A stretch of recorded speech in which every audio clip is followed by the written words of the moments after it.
I don't know if you all can hear me, but your mics are muted.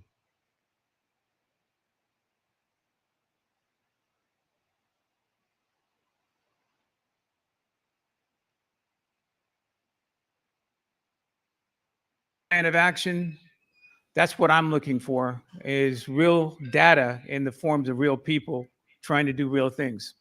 So my goal really is to try to see if I can meet everybody, shake their hand, and see if we can actually do the same one to another. So we have the ability for everybody to leave here meeting somebody that you didn't know before you got here. So it's a smaller group, but the most important thing is that we have to find allies and people to make sure that we take LA County and put it on the map as a place that shows collaboration first, not just jobs first. Okay? So without further ado, I'm going to try and get us ready. Are we ready to bring Jay in? Just about. We can't hear us just yet. You guys can hear them. I just heard them. Okay. Let me set up what's going to happen tonight and what we did last night. I think there was a couple of people here who were at Warner Brothers last night. We're trying to bring in some of the best brains, but hearts, who are interested in volunteering to be part of what they can do to create a roadmap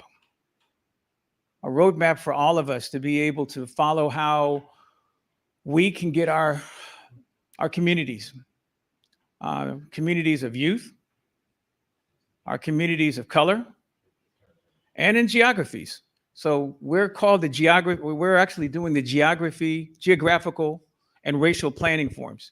Those are the two most operative words: geography and race. And I don't know if anybody's really interested in this part of it, but we're really looking at getting people's sound bites and input so that we can record everybody for the permanent record. So this isn't just to take a lot of information and pool it around. We want to have people tell us what they're thinking, what they're feeling. So at some point, I'm going to try to do some interviews with some of the people who do want to step up and say, "Hey, we're concerned, or we're charged, or something in between." So does anybody have any questions, suggestions, or comments before we try to get the show on the road? Nobody? Engage Jay, see if he can talk back and forth with you. Jay Tucker, can you hear Hey, me? I hear you just fine. Fantastic. Okay, I think we're going to get this show on the road here. Are you going to run the clip first, or are we just getting right to it? Yeah, because we're really short on time right now, Jay. So I'm going to try to roll into introducing. At this point, I'm going to have you introduce yourself, and then we're going to introduce Charles, and then Armand. Okay? Um, sure. I would. I don't think we need a ton of different introductions, um, especially in the interest of time. Hi, everybody. I'm your virtual host, Jay Tucker. Um, Looking forward to a great set of conversations today. I know we'll have Armand, and then later on we'll have JP. So I would say if we're going to bring up Charles, let's get to it. Let's go. Let's go. So we're going to be introducing right now the director of the SURF California Jobs Program, Mr. Charles Johnson.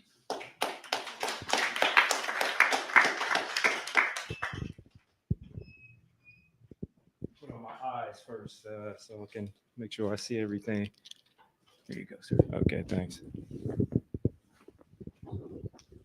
Thank you all for coming out tonight. Again, I'm Charles Johnson, Director of California Jobs First program for Los Angeles County at LADC. We're the regional convener for the entire program. This is this is the second in the series of 5, what Kevin was calling the Geographic, Racial Planning, and Environmental Justice Forums. Very long name.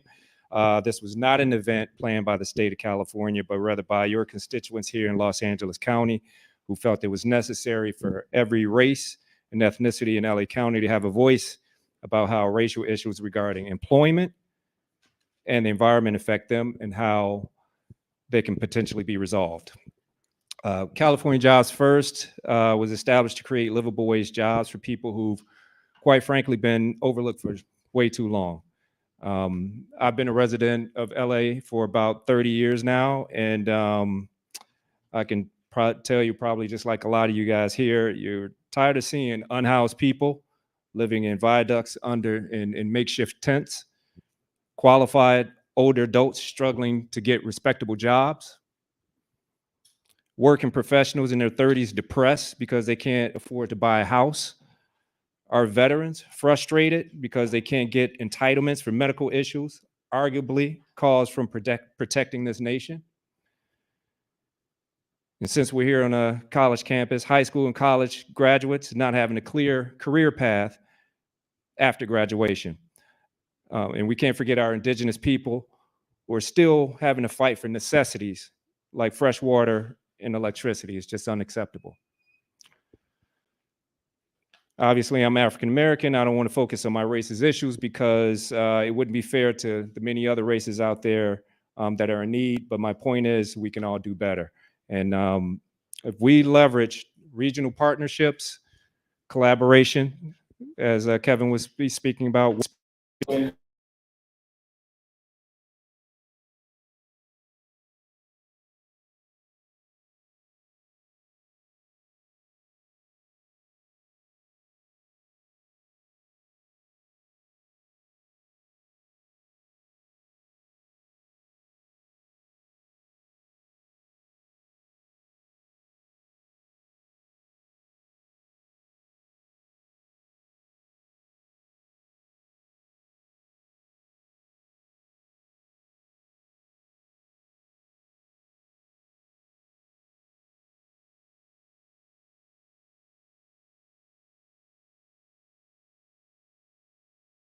issues in our region. And if we do it right, those strategic projects will become livable wage jobs in the climate space. Down here. I ain't reading all the things, by the way, but I'm getting old. I can't remember stuff like the way I used to. At the same time, we know that we can't ignore race. It's like the elephant in the room. We don't want to ignore that. So we have to develop an equitable process for all races in LA County to understand the opportunities and threats for research about our region. We have plenty of it. I'll be talking about it in a second. We want you all to validate that research or challenges. But ultimately, we have to work toward developing strategic projects that work for everyone in LA County. The information you provide today and that you've already provided and the surveys will be integrated into the final regional plan for LA County that highlights your suggestions to state officials and legislators who can initiate and invest in change for the better. That's what today's forum is about. So on our agenda, as Kevin may have mentioned a little bit, we're going to have summarized reports from work that the stakeholders in the California Jobs First program has already conducted. We have some guest speakers. We may have time for breakout room sessions, question and answer periods, and then, of course, some really amazing food. They're still here, right? Okay, good. The food's really good. So I'm going to turn this over to Jay Tucker. What are yours? Thanks so much, Charles. I'm really excited for this conversation. Yeah, that's right. Right. Yeah, I want to commend Charles and his team. I'm gonna try to mimic Jay. Jay's got a great voice. What we need now is the presentation. So, Chris, if you can see if we can get Armand's presentation up. Until we get Jay back on, I'm going to have Armand come in, present some data for you guys. It's not that one. It's the going to the flash drive. Can you hear me? Can you hear me? Where? It's that one there. Yeah. Can you hear me? Okay. See if we can get full screen. Can you hear me? No, Jay, we cannot hear you. We'll be working on that in the meantime. Okay. How do you do this right here? And guys, I want to give a plug to our apprenticeship program. I have a pre-apprenticeship program and an apprenticeship program. And you see some young folks running the cameras and the boards. These are my apprentices. 17, 19 or 18? 18. 18 and 20. The 20-year-old is not here right now. He's somewhere floating around. But he's in the bathroom, okay? But yeah, these are the folks that I have intentionally tried to put into workforce. They're getting paid money to learn how to push these buttons and pull these levers. So they're not here just doing a lot of on-the-job training. This is real time. And so they got put on Front Street yesterday. We had a lot of technical issues at Warner Brothers, but they were able to work through it. And I'm planning on, following them till the wheels fall off, as far as putting them into a position where they can drive. And I think a lot of people don't have the confidence in young people to do real work, not training and certification development. I suggested, I think you're going to hear this from somebody who's still alive from him. He said, hey, you got to throw people into the deep end of the pool with a lifeguard. So this is what's happening with these guys here. So they are learning firsthand how to sink or swim. So give it up for these guys.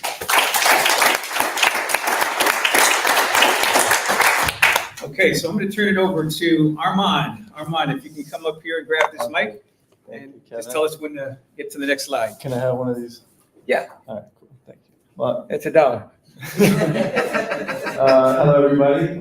Well, thank you, Kevin and Charles, for the introduction. I'm the research analyst of the California Jobs First team, and I'm going to be presenting some research findings that we've had from our work over the last year and a half.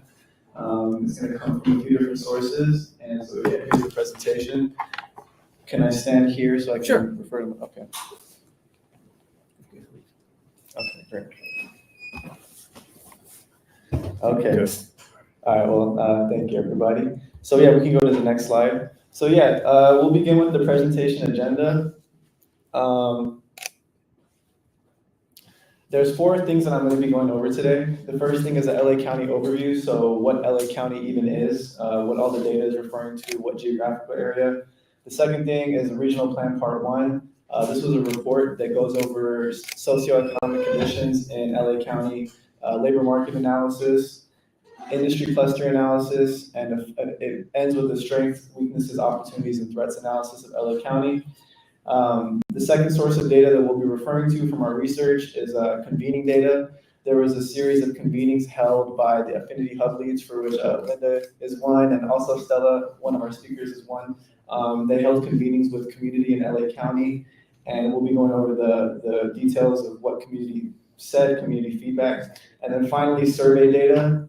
We had many organizations conduct outreach and get 30 surveys each, totaling somewhere over 2,500 surveys from LA County, targeting disinvested communities to get a better idea of where folks are thinking and how we can best meet their needs moving forward. Thank you. So very first slide, kind of introduction. What even is LA County? LA County is not LA City. Our region and what this program is trying to address, the geographical area, is all of LA County. So that goes from Long Beach all the way up to Antelope Valley, Lancaster. It goes west from Calabasas all the way to Diamond Bar to the east. So it's a very large place. LA County is the most populous county in the country. We were at over 10 million a couple of years ago, but our population has decreased slightly in the last few years. We're around 9.7 million at the moment. Our area hasn't changed. We're still about 4,000 square miles large. When it comes to the political landscape, there's 88 cities in LA County. That means there's a lot of different city councils, there's mayors, along with close to 2,700 miles of unincorporated communities, hosting about 1.6 million people. The 3 most populous cities in LA County are Los Angeles, Long Beach, and Santa Clarita, just for reference. We can go to the next slide. Thank you. So as LA County is this gigantic region with close to 9.7 million people, we want to get a closer look at different parts of the county. Antelope Valley looks way different from South Bay, for example, or San Fernando Valley looks way different from Metro Los Angeles. So the way that our program has tried to address these differences and these disparities between areas is by breaking the county down in service planning areas. I'm going to be referring to them as SPAs. So these come from the Department of Public Health. There's usually 8 spas, but for the purposes of this program, we divided the South Spa along the 110 freeway to reflect demographic differences, specifically racial ones, between East and the Southeast Los Angeles and Southwest Los Angeles. We go to the next one. So I'm going to get into the summary for this regional plan part 1. We go to the next slide. So what is in the regional plan part one? Also, there's a QR code for anybody that would like to scan if they want to read it. It's a lot of information. I'm only going to touch upon some of the topics really quickly. So there's an executive summary, glossary, stakeholder mapping. The stakeholder mapping, what that is it gives an overview of our program. So as you may have heard earlier, we have, I think at this point, over 700 partners. So it gives an analysis of what type of organizations we've engaged, and then also a state of disinvested communities in LA County. The fourth thing is the regional summary. There's, I think, over 30 variables that are analyzed in the regional summary. So it's just looking at our county at the SPA level, and looking at these different indicators in the county. The fifth thing is a labor market analysis. So one of the things that comes up, which is a big deal, unfortunately, is that we have a very low labor force participation in comparison to some other cities and to some other comparable metropolitan areas. And the sixth thing is industry cluster analysis, and finally a SWOT analysis. So if anybody wanted to scan, you can just go ahead and scan. And you just press it over here. You go to the next slide, please. You go to the next slide. So some findings from the regional plan part one. This is kind of just the overview, very general overview. We have a table right here, LA County key indicators. This is giving a general idea of where each service planning area stands in relation to one another and the county as a whole. So the column all the way to the left is total population, then it goes from left to the right, percentage of population that is disinvested, median household income, poverty rate, unemployment rate, and pollution burden. So as you can see, the county as a whole, 52% of the county is considered disinvested, which is it's a pretty high percentage. Median household income in LA County is about $83,000, with a poverty rate throughout the county of 16.6%. Unemployment rate is 5.8%, and pollution burden is 6.3%. And the pollution burden is just like it's an index score that takes into consideration different things that come as a byproduct of pollution. So the higher scores is worse. So one thing you'll see from the get-go is that there's inequality across spas. Certain spas are not doing as well as other spas, as we may see, just by being familiar with the different areas in LA County. So for example, looking at Spa 5 West, which is probably the highest performing spa, that's kind of thinking of like the west side of LA, so Santa Monica, those areas. You'll see that they have the highest household income with a very low percentage of the population that is disinvested at 8%. But then if we compare that with somewhere like this Spa 6 South, Southeast and Southwest, which are some of the most disinvested parts of the county, they have very low household incomes, both under $60,000. Disinvested population is over 90%, with 99% in the Southeast spas. Almost every single person there is living in a disinvested community. They have higher unemployment rates, about 2% higher than the county average. Meanwhile, Spa 5 West, that's 0.2% lower than the county average. And they also have that high pollution burden, specifically the Southeast spas. Something interesting to see here is that some spas may be impoverished, but they may not have a high pollution score. For example, Spa 1, 76% of the population is disinvested, but their pollution score is quite low. That's due to a lot of green space in Antelope Valley. So I'm just going to get a little bit more into these statistics over the next few slides. We go to the next slide. Okay, so the regional summary, as I said, it goes over many variables. And one tool that we have as a way to analyze it is we have these indices. So these indices take a bunch of variables related to like a certain topic. So for example, equity, they take variables related to equity and they put them all together to just give a score for the service planning area. And I can actually give you an idea right now. Let me see. Of the type of things that go into each one of these scores, and I'll refer to it at the end as well. But for example, equity takes into consideration household income, share of residents in disadvantaged communities, access to supermarkets, life expectancy, and low birth weight infants. So if we see a service planning area is scoring low, that means, when you take an average of all those variables, they're not performing very well. well. So we'll see, unfortunately, SPA 6 South comes up as one of the lowest scoring across the board. SPA 1, which also has a high disinvested community. SPA 4 as well actually is a metropolitan spa, so you're thinking downtown LA. They have very wealthy people, and they also have people that are impoverished as well. So that's another one that comes up. In general, SPA 5 has pretty high scores across the board. So we'll see here from the equity index, SPA 5 is scoring high, mostly due to that high household income. They don't have as many low birth weight infants, which is another byproduct of being a disinvested community, which we see in the ones with lower scores. The one to the right is the sustainability index, and kind of following the similar themes, as we'll see that SPA 5 is performing pretty well. Surprisingly, actually, well, not surprisingly if you've been there, SPA 1 has a very high score in the sustainability index. To give you an idea of the variables that are making up the sustainability index, that's air quality, drinking water contaminants, available green space, battery electric population, and solar energy opportunities. So yeah, we can go to the next slide. Job quality and access summary. Right here, once again, we see similar themes. SPA 5 is scoring quite high. Economic competitiveness, also SPA 5 is scoring high. So economic competitiveness is made up of things like number of businesses per capita, exports and trades. You'll see that SPA 5, for example, has a lot of industry. They have a lot of exports to other parts of the country and actually outside other parts of the world, and that's why they score very high economic competitiveness. When it comes to job quality and access, the sort of variables that go into that are things like commute times, worker salaries, and workforce development training providers. There's a lot of inequity when it comes to workforce development training providers throughout the county. Actually, SPA 3 has the most colleges and universities. That's the San Gabriel Valley. They do score. It looks like they scored their third place in this economic competitiveness. But as usual, unfortunately, we see the SPA 6 South is scoring quite low. So one of the aims of this program is to address disinvested communities, and of course, SPA 6 South is a part of the county that we really try to engage with.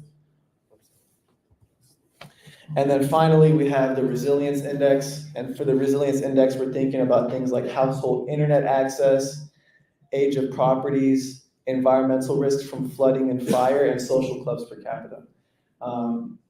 The next slide is just going to be a quick overview of this table right here is just showing the scores across the different indices. So you'll see, SPA 5 is scoring quite high, as I've said 1,000 times already. We'll see here that this is just all the variables that are included. And so, yeah, I would definitely suggest if you guys are interested in this, check out the regional plan part 1. It goes over this in a lot more detail. So the second part of the regional plan part 1 that I'm going to go over is the labor market analysis. The labor market analysis, one of its most important findings was that LA County has a lower labor force participation rate compared to comparable metropolitan areas such as Dallas, Houston, Atlanta, and we're slightly higher than Phoenix, but that's because they have a large retirement community. So this is identified as a weakness. I mean, we're the most populous county, but we've seen that why do we have a lower labor force participation rate? So that's something we try to address, and I'll get into the next slide as well. But right here, we'll see another key finding from the labor market analysis is that we have an aging population with higher participation rates among older county residents. So there's two tables to the right. The table on the bottom shows labor force participation rate over the last 30 years by age group. So the one all the way to the left is 1990, and there's four bars for each bracket. Those are age groups for each age group bracket, and there's 4 bars just showing the progression over the last 30 years. So key takeaway is in 1990, a lot more 16 to 19-year-olds, and just especially 16 to 19-year-olds were participating in the labor force compared to now. It was looks like it's over 40%, and now it's barely over 20%. But on the flip side, we have a lot more older residents over the age of 50 participating in the labor force. So we have an aging population as a whole, and that also translates into an aging labor force. The table to the left, this says there's a temperature warning, by the way. The top left, that table right there, that's actually a very enlightening table because that shows LA County labor force participation by education attainment. So one of the key takeaways from here is seeing that Angelenos who have higher educational attainment are participating in the labor force at much higher rates. So if you look at folks that have less than a high school graduate as their highest level of educational attainment, this means they have not even graduated high school or attained an equivalency.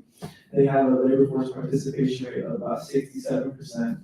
It goes up to about 75% for high school graduates, 81% for people who have done some college or attained an associate's degree, and it's 88% for those who have a bachelor's degree or higher. Now, labor force participation also includes people that are unemployed, but you want people to at least be searching for jobs, and this shows that we're getting greater engagement with folks who have higher levels of educational attainment. And then we also see some trends over the last 10 years, all the way to the right. It seems that people that are less than high school graduates are participating at lower rates over the last 10 years. Meanwhile, the other three groups are participating at higher rates. So what are some challenges to participation that we've identified? The first one is housing. So everyone knows housing is an issue in Los Angeles. We either have read it somewhere or we feel it on a daily basis as we're trying to find a place to live. So housing is identified as a barrier. People are leaving LA County or they're moving farther away from jobs. It's hard to get to your job. That's actually related to the fourth challenge, which is transportation. The second challenge is education, as indicated by this table here. This doesn't only refer to formal education, but also just access to apprenticeships, internships, and workshops and opportunities trying to connect people. Childcare is actually seen as a large barrier. That's something I'll address in the next slide. And then just general access to resources. So we go to the next slide. Getting more in depth with some demographic groups of Angelenos, what are some gaps? So the very first quote, the key takeaway is that we have 72,000 Angelenos that are prime aged. These are individuals that you would expect to be participating in the labor force. And we find that their average age is 33 years old. There's 65% of them are females and almost half are Latino. So that does point to a barrier. And something we do get into later on in the presentation, especially from the convening data, is we have to make sure that our workforce programs are addressing folks from different ethnic backgrounds. And we don't only have the courses taught in English.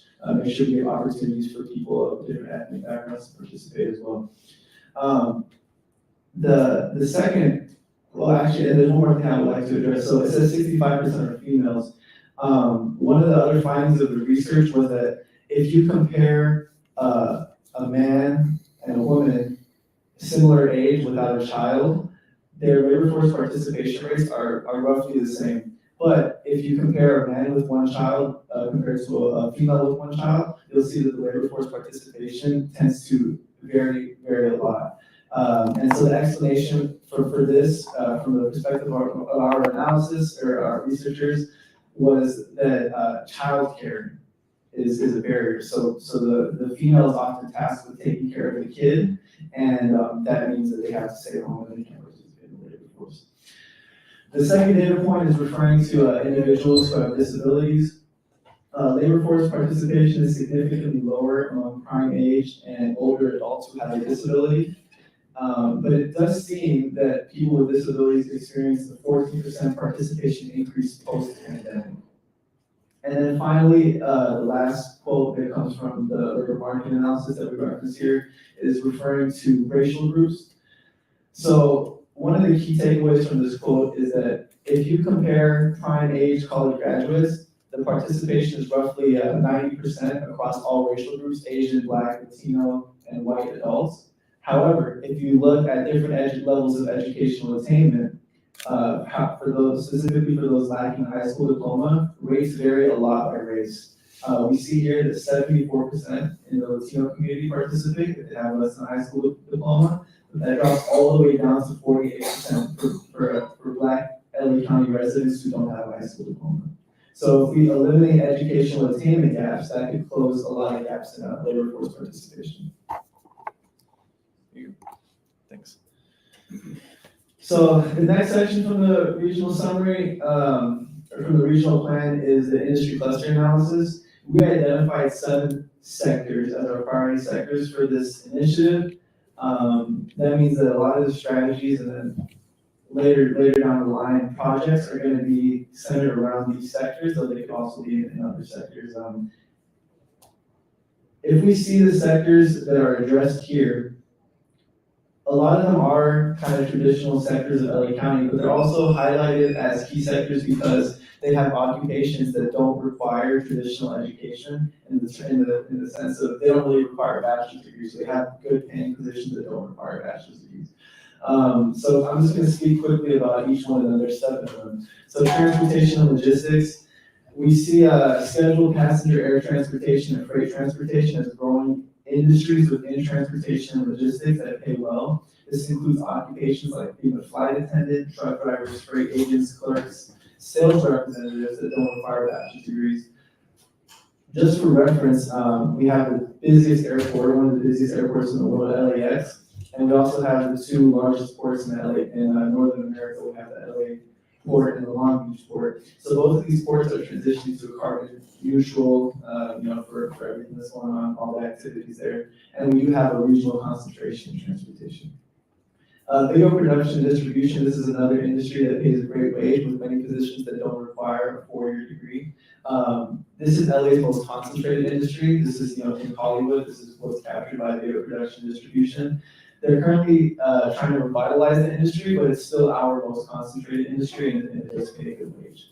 Aerospace is another legacy Los Angeles industry paying a good wage with recent growth in aircraft, guided missile, and space vehicle. Traditionally, think of Antelope Valley as a center for aerospace, along with South Bay and San Fernando Valley, which is also growing its aerospace presence. We go to the next slide. The other 4 priority sectors, we have clean and renewable energy. So clean and renewable energy is an extremely important priority sector. It's currently growing rapidly in LA County. It pays a very good wage, paying $80,000 plus on average. LA County, along with California and many different other parts of the world, we're transitioning to clean and renewable energy. So this is going to become increasingly important with a lot of occupations that don't require 4-year degrees, such as electricians, clerks, installers, telecommunications employees. Healthcare, which is LA's largest industry, pays a good wage, and it's increasingly important with our aging population. We see increases in home and outpatient care and mental health services over the last 10 years. And once again, there's opportunities for people to get into the healthcare industry and receive a good wage without having a bachelor's degree, which is often seen as a large barrier to entry. Construction, same sort of theme. There's many careers not requiring that degree, paying $70,000 plus. A lot of green construction and green building initiatives that we can see if we can find synergies with this program, which also has that sustainability component with occupations like carpenters, plumbers, fitters, clerks, drywall, and AC installers.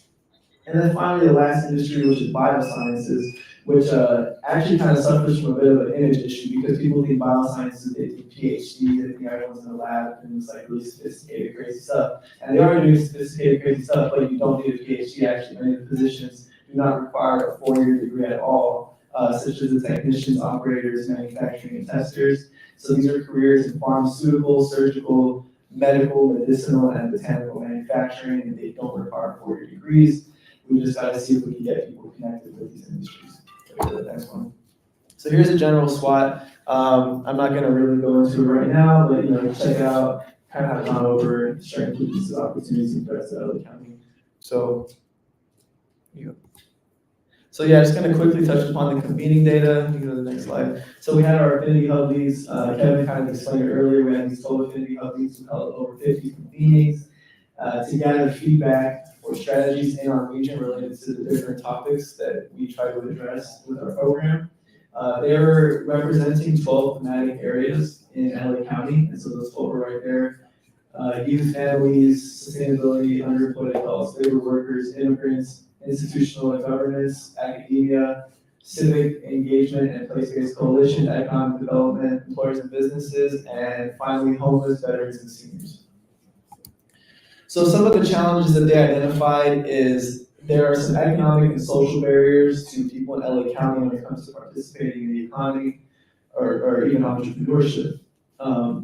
So things like need for capital and technical assistance is often cited, lack of training programs and resources, and of course, the things that are just affecting us even outside of the scope of this program, things like the housing crisis, basic cost of living, crazy inflation, systematic racism, digital divide, which is often cited as an issue. You know, not everyone has equitable access when it comes to the digital resources. The other key challenge was identified as workforce and community issues. So there's a lack of job training and education for older adults, non-English speakers, and marginalized communities. We have to make sure that the jobs that people are getting have fair working conditions and they're paying a good wage. And then some of the other things that are addressed is just food insecurity, safety concerns, and environmental issues in disadvantaged communities. So what are some opportunities? We go to the next one. What are some opportunities that we identified in LA County? Economic development and innovation. So LA County, we do have a lot of people, which means a lot of potential for economic development. Investing in green industries and sort of green initiatives like clean energy, green construction. There's definitely opportunities for us to receive funding from the government, for organizations to receive funding from government. Leveraging new technologies such as AI, robotics, in a positive manner and see if we can actually use that to our advantage as opposed to seeing it as something that's just going to replace careers. Developing apprenticeships, early career pathways, and workforce programs seems to be successful in the county, and then just kind of building off of what's been successful. And then secondly, community and infrastructure enhancement. We want to make sure that we're expanding our community centers, leveraging major events like the Olympics and the World Cup for job creation, and just involving one of LA County's strengths is we have a lot of civic organizations and diversity. So we can somehow see if we can use that large base of civic organizations and diversity as a way to plan and get everyone involved. That's a large opportunity for LA County. So we go to the next slide. So the very last thing I'm going to address is the survey data. And we go to the next slide. So this was another source of data that was collected. It was from 90 organizations that were contracted to collect surveys throughout LA County. There's 10 organizations per service planning area, 9 organizations per thematic area, so it's the same sort of thematic areas from the Affinity Hub leads. We gathered a total of 2,660 unique surveys, with 90% of those linked to an organization. Just to give an idea, it's actually quite interesting. We often think in the digital age, people are not doing outreach, and it's hard to meet people in person, but 48% of these people were contacted in person, and that's how they completed the surveys. And of course, participants were offered gift cards if they completed the surveys and attended an accompanying meeting. So I'm going to get into the surveys, give a quick overview of the sort of findings. Right here, we just see where respondents live. You see we did get good representation across all the service planning areas. When it comes to how people describe themselves, we actually got close to 60% of respondents describing themselves as female, 39% as male, and 1% as transgender. Go to the next slide. How old are you? We see here that the majority of respondents were over the age of 35, but we still did get a lot of respondents under the age of 35. When it comes to identifying how they identify themselves, we got about 500 of them were immigrants. Close to 700 people identify themselves as low-wage earners, and about 100 veterans. So we get representation across the various key demographic groups. Here we see a racial breakdown. We got responses from over 950 people who identified themselves as Black or African American. We received over 1,000 responses from people who identify themselves as Hispanic or Latino, and we also got representation from American Indian or Alaska Natives, white individuals, and Asian, Native Hawaiian, or other Pacific Islander racial backgrounds. Right here we see the educational attainment of the people we surveyed. It's a pretty diverse group. It seems like most of them, almost a quarter of respondents had just a high school degree. 40% had high school degree or less than high school degree, and if you add all up, over half of the respondents had not attained their associate's degree. So this is just to give an idea of the sort of individuals that we were interviewing and doing outreach to. And the current employment situation, there's a few different options, but it basically broke down to, we had 700 people who were unemployed, or close to 800 people who were unemployed surveyed, and we had something like 400 people who had stable employment, not seeking a new job for the most part. Well, if you include the self-employed, so about 700. Yeah, ultimately we had about 800 people who were seeking a new job for surveyed in these. So getting into the content that we found, the findings from the surveys, what do you perceive as the primary barriers to your personal economic advancement? The things that are most commonly cited was affordable housing that keeps coming up. But then some other things sort of following up on some themes from other parts of the research. Childcare comes up in 466 responses. Technology, credit and financial access comes up quite frequently at 865 times. What major obstacles do you believe prevents you and or your family members from accessing high quality jobs? Right here is another very interesting thing that we see is that there's an issue with people just don't know about opportunities. So knowledge about high growth industries comes up as the most frequent response. Knowledge about quality job opportunities is another very frequent response. And ways to learn is another frequent response. So that's a challenge for workforce development in LA County is how do we connect people with opportunities? How do we bring that to them? And how do we make that appealing for them? If we go to the next slide, just kind of continuing on those themes, we'll see that 72% of respondents said they are not connected to local resources that they can use to connect with jobs, training, or revenue opportunities. 86% said they're not a member of any union, and 20% said that they feel they're at risk of losing their job the next year. So if you kind of think of how the numbers are breaking down here, we have almost 3/4 of respondents who are saying that they're not connected. A fifth of respondents are saying they're at risk. So that's a lot of people who may be at risk of losing their job. They may have no job next year, and they also don't know where to start when it comes to finding a new job. So lack of funding, high costs, and access to educational resources are commonly cited also as challenges for entrepreneurs. Moving into the last few slides here, we have opportunities though that came out of this. So do you believe that your community will benefit from state investments for a clean energy, carbon neutral future? And we see here that 61% of respondents said that they do believe that their community will benefit. And what do you believe are the best ways you and your community members might be able to participate in the transition to a carbon neutral future? So most commonly cited right here is installing residential solar. That's seen as a very popular idea among community as a way that they can participate is they want to install residential solar. The second most popular response is adding green spaces, trees, and shade. And then the third one is accessing training or jobs in the clean energy sector. And thank you. And then to end this off with more opportunities, 40% of respondents said that they are not familiar at all with California's goals for a clean energy future. This is an opportunity because if we can familiarize people with these things, that's, we can close some of those gaps we cited earlier. 72% are not connected. Well, we gotta get these people engaged. So right here, once again, we see that 74% number for a different data point. But it says 74% of respondents said they are interested in learning more about steps California can take. And some of the other findings from these surveys is that educational, training, internships, apprenticeships are all commonly noted as effective workforce development strategies to reach respondents. And there is a noted importance of in-person learning and in-person job centers and mentorships. So. All right, well, that's it. Thank you, everybody. And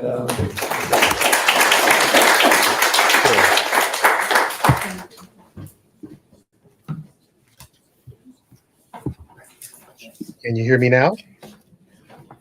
Okay, as we try to bring. Can you hear me now? There you go. Bring our Can you hear me now? moderator and host Jay Tucker in. I want to. Can you hear me now? Introduce this panel. This is kind of a mashup of people who are subject matter experts in different areas. And the 4 areas that I was told that we needed to really, kind of focus on for these convenings are disinvested communities. I'm going to ask anybody in here, can somebody give me a definition of disinvested communities that connect with your community, your zip code, your area? Well, I'm going to ask you guys too, because I think I know what the textbook definition, but Does anybody know what a disinvested community is? And want to share? My zip code, 90744. Tell me about it. That's Wilmington, California, right next to Long Beach. I've been there my entire life. Great community. It's going on the up and up, though. Okay. Why is it Can you hear me now? Yes. All right. Why is it disinvested though? Give me give me some barriers, some problems, some concerns that have to be dealt with. Gangs. Gangs? Yep. Okay. Gang life over there. Okay. Not much opportunities over there for somebody to get in a good crowd. I remember I went to San Pedro High School because banning was too dangerous. Wow. And just to connect with that, have you ever thought about the port as being some place where you could go to or ask for some support for anything, a career, resources, a grant, the port? Yeah, they're there. I just wasn't as involved as I am today. Back then, when I was younger, I wasn't so much so.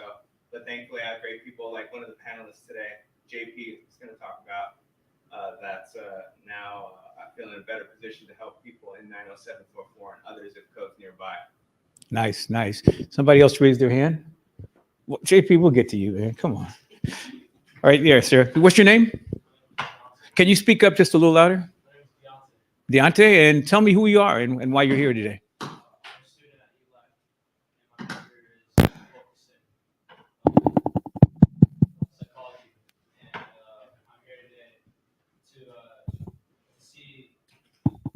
I'm here to see different opportunities that is given generally towards LA County's community. And from what I understand, I don't know the textbook definition of de-invested community, but from what I understand, de-invested community is when there is a lack of nutritional sources such as food swamps, and there is also a lack of medical care and medical staff. There's a lack of sanitation and disposal of waste. There's a lack of housing and shelter towards the low income and also single family incomes and the old. And that's what I understand. That's what a de-invested community is. Any plans or suggestions on how you can change things? Yeah. I actually do have a suggestion. Since this is talking about jobs, like a long time ago when I was like broke. Oh, you're not broke now? Okay. Well, I'm still broke, but I'm not broken. But truth be told, I was thinking, I was like, I understand with Cal Jobs how it seems you have to have some sort of experience in order to even get a job. I was questioning why they don't connect regular 9-to-5 minimum wage jobs to a site where people who don't have experience to people that live in shelters or single family incomes or even the elderly. Like that's something that causes me a question of why they don't do that. Okay. Disinvested. Okay. I think there was another couple of hands up there. All right. Okay, sir, from Antelope Valley. What's your name again? Farrell Mitchell. A disinvested community is a community that they don't invest in, just like the Antelope Valley, in my opinion. A lot of people are moving to the Antelope Valley from Los Angeles because of the gentrification that's going on, and we have lack of resources and things like that. So in my personal opinion, I think it's communities that's not being properly invested in, just like the Antelope Valley with the grants and things like that. Organizations like mine that's putting the boots on the ground, doing the actual work, is not being invested in, and other things in our community that's not being invested in, especially us being a disenfranchised community for so long. Thank you. Okay. Okay, good. And I was going to say to that point, I was told that Antelope Valley has the highest unemployment rate in LA County. We do. What do you think that the is? Antelope Valley is #1 in everything. #1 in everything. Unfortunately, everything is bad. Sex trafficking, prostitution, DV cases, unemployment, You name it, we're number one at it. And it's unfortunately, we have these fathers beating up the mothers. DCFS is taking the kids away from them. So many Black mothers are in the system. We're number one at everything. Unfortunately, it's everything that's bad. Thank you, guys. Okay. Wow, that's tough. Anybody else want to give their definition of disinvested? You're gonna have your chance, man, on the panel. That's such a good. Okay, go ahead. Go ahead. So I feel like I can give my personal opinion on this based on experience. Disinvested community, for me, the first thing that comes to mind is immigrants and business owners. So I grew up in Koreatown. Both of my parents, well, one of them now because one passed away last year, but both immigrants from El Salvador decided to start their own mini market in Koreatown. And over the years, I have since moved out from Koreatown to Torrance. But when I go back, I notice that there are so many more shuttered businesses because the community is not being invested in. And similar to what that gentleman back there said, a disinvested community is a community that's not being invested in. And I see that in Koreatown, right next to Pico Union, right next to Harvard Heights. It's just 10 minutes away from downtown LA, one of the most invested places in Los Angeles County. And it is so unfair that all these immigrants that are coming here to the United States, to Los Angeles especially, they come for better opportunities, but they're having trouble and they're struggling to, go up the, you know, they're just trying to make money, trying to survive like my parents did. So we need to do a better job investing in those communities for immigrants and for small businesses. Wow. Hey, you guys hold the applause because I really want to be able to see if we can get everybody to chip in on this because your voices are what we're trying to capture with these cameras. One other person, and we could clap after we finish and get back to our host and introducing the panel. Young lady, your name? Hi, everyone. My name is Natalie. I actually found out about this event through my professor. And I think a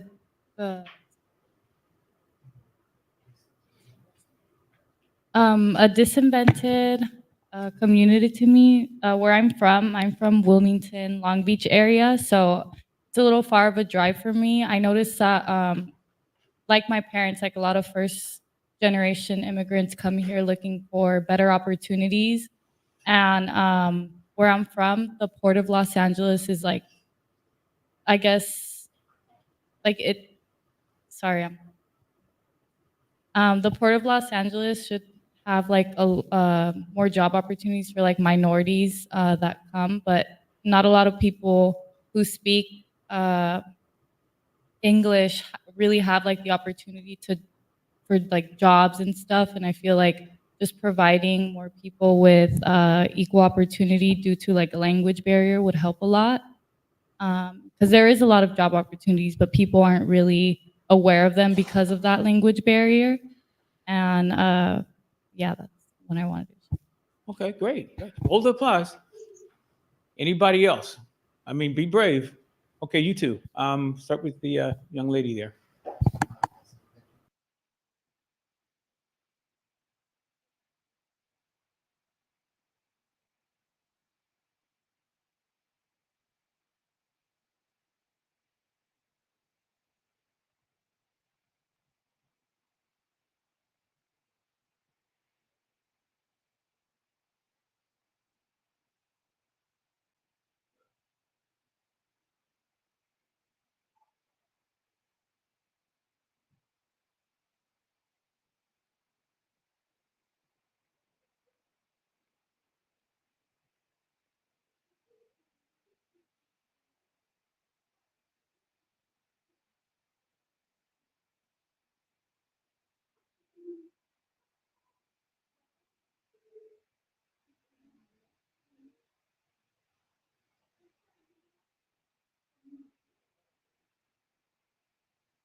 Sweetie, I'm in the thing, so. Okay.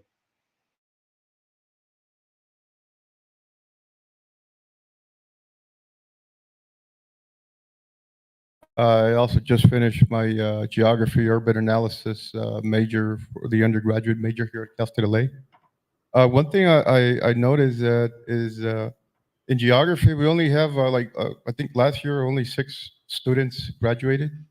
This Graduated from what? from Cal State LA, 6 in the geography majors. Oh, okay. There was like 800 plus in business and 400 administration of justice and social work. But there's only 2 young ladies in some of my classes.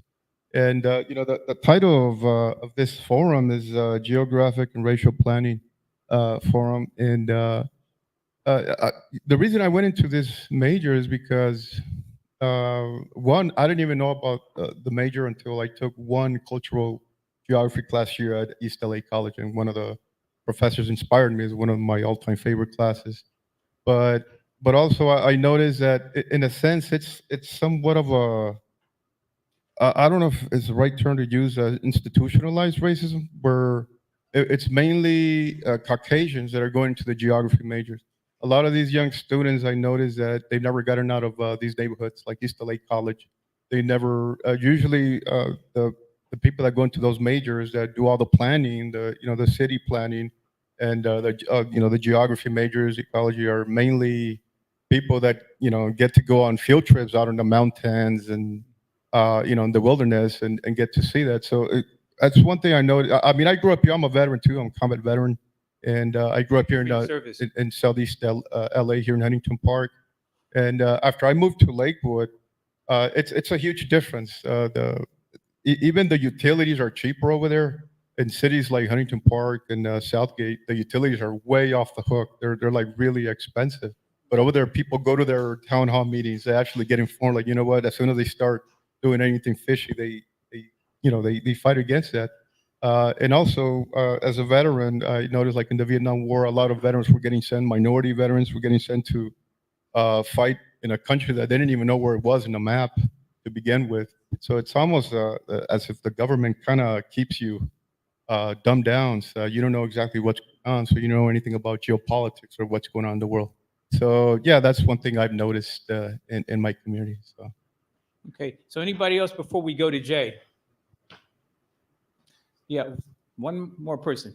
Sir, who are you? And can you tell us a little bit about why disinvested communities means something to you? Yeah, my name is Luis Vasquez, co-founder and managing director of an organization called Rainbow Labs that really focuses on LGBTQ issues. As we started to do this work, when you see all these numbers, some LGBTQ folks can't even focus about their queer identity before all these other issues that come up, and there's not enough data around it. We know that when we think about marginalized kids, LAUSD, about 55,000 students in LAUSD alone identifies LGBTQ, and there's no resources. And so I think that continues to then create bigger gaps for the future of lives. And we have to be more forthcoming about some of this information and how we're tracking it. I wish I would have seen more data around ages, because it could look different when you're 65 or when you're 35 or when you're 17. And so looking forward to what comes out of this. Okay, great. Okay, promise, the last one, man. You raised your hand? Sure. Yeah, thank you. Tell us who you are. Thanks so much. Carlos Arceo with Para los Niños.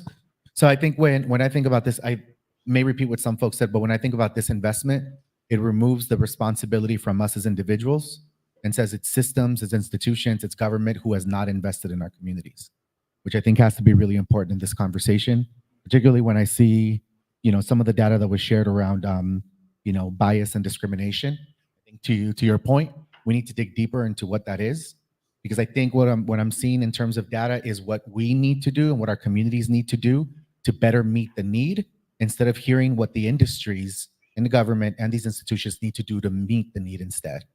I think that's something that's really, really interesting to me, because then we resolve that disinvestment issue. Thank you. Okay, great, guys. Well, now you guys can give yourself a round of applause, because I appreciate the interactivity. Thank you. the gentleman on the screen is going to bring on our panel and then be able to see if there's questions that you guys might have after listening to these folks. They're not going to give you the whole kitchen sink about who they are. I want them to hold something back so that you can actually have the ability to say, wow, I want to know more about that. I want to hear more about what it is that these guys can offer up as suggestions, as potential light bulb moments for you, because that's what we really want from these folks. So without further ado, I'm going to introduce Jay Tucker. Give him up. Give up a hand for Jay Tucker. Thanks, everybody. So both in the interest of time and because of the hybrid nature of this conversation, I'm just going to ask all the panelists to come up and take your seats. And I want to, and while they do that, I'm going to respond. I just want to respond to the last commenter because I think that was a great segue into some of the conversation that we're going to have now. One of the real challenges, there are two big challenges, I think, when we talk about where we are in LA County and how we capture the opportunity that we have right now to really elevate certain communities that have been disenfranchised for a long time, is that we have to be able to understand two ideas. The first is exponential growth and exponential change. What we're seeing right now with respect to technology disruption and some of the other factors that are impacting our economy and our lifestyles is that they're accelerating, right? It's not just the fact that things are changing, but they seem to be changing faster and faster and faster. And I know that all of you have seen this, right? 2 years ago, we weren't even talking about artificial intelligence. Now we're talking about how it's going to take people's jobs, right? 10 years ago, we were not talking about streaming. And so on and so on and so on. Things seem to be changing faster. And so when we talk about making adjustments within our communities, we also have to understand the speed with which we need to attack these problems. The second piece of this, which I think, I see JP is taking a seat on the end, so I'm going to go to him first, is your question about kind of community and personal responsibility versus systemic challenges and how we address those. And I would say that that is an ongoing challenge. While we want to have autonomy and feel like we have the ability and the resources to address some of the challenges that we are facing, and while you see tons of superheroes like the ones that are sitting up on the stage right now, I see you, Stella, who are doing the work on a daily basis. At the same time, there are some barriers, challenges, points of contention, conflicts, etc., that actually are baked into systems that deeply and consistently affect the way we live. So when you think about access to food, I think somebody earlier was talking about how disinvested communities often have food deserts, right? It's very difficult to get to a grocery store and stuff like that. Same thing with banking and investment, same thing when it comes to access to credit, access to capital, same thing when it comes to cultural impoverishment, right? So this idea that you grow up in a community, but you don't see a lot of role models that give you a sense of the wide array of opportunities that exist, right? One of the things that we'll hopefully get to in this panel will be to explore some of the different opportunities that maybe didn't exist 10, 15 years ago that do exist now. But I think more importantly, we're going to talk about ways that folks can get access to this modern economy with some amazing people who are not only kind of providing a bridge, but also are providing training and a different point of view about how do you get ready for this 21st century economy. So what I'm going to do is from here, in the interest of not interjecting too much with the kind of video delay, I'm going to ask each of the panelists to introduce themselves, starting with JP and going down. Please say who you are, but also say a few words about what specifically you're working on right now and give an example of a win or an opportunity that can kind of crystallize why it is that you're working on what you're working on. So I'm just going to let you guys take it away and I'll be quiet till we get to the end. All right, cool. Is this on? Hello? Hello? I hear you. The mic is on. Oh, you hear me? Great, awesome. Yeah. So, hi, my name is Dr. John Paul Tavakian. Everyone calls me JP because I'm not a medical doctor. You break a leg, I cannot help you. But I can send some apprentices to patch you up. So I'm the founding president of West Cal Academy. We run the state's largest pre-apprenticeship and apprenticeship linkage program. It's funny because I just want to say that the most disinvested community that I know of, because I work there, that no one here has talked about is Avalon. You want to talk about disinvested community? Go to Catalina Island. It's an island of nothing.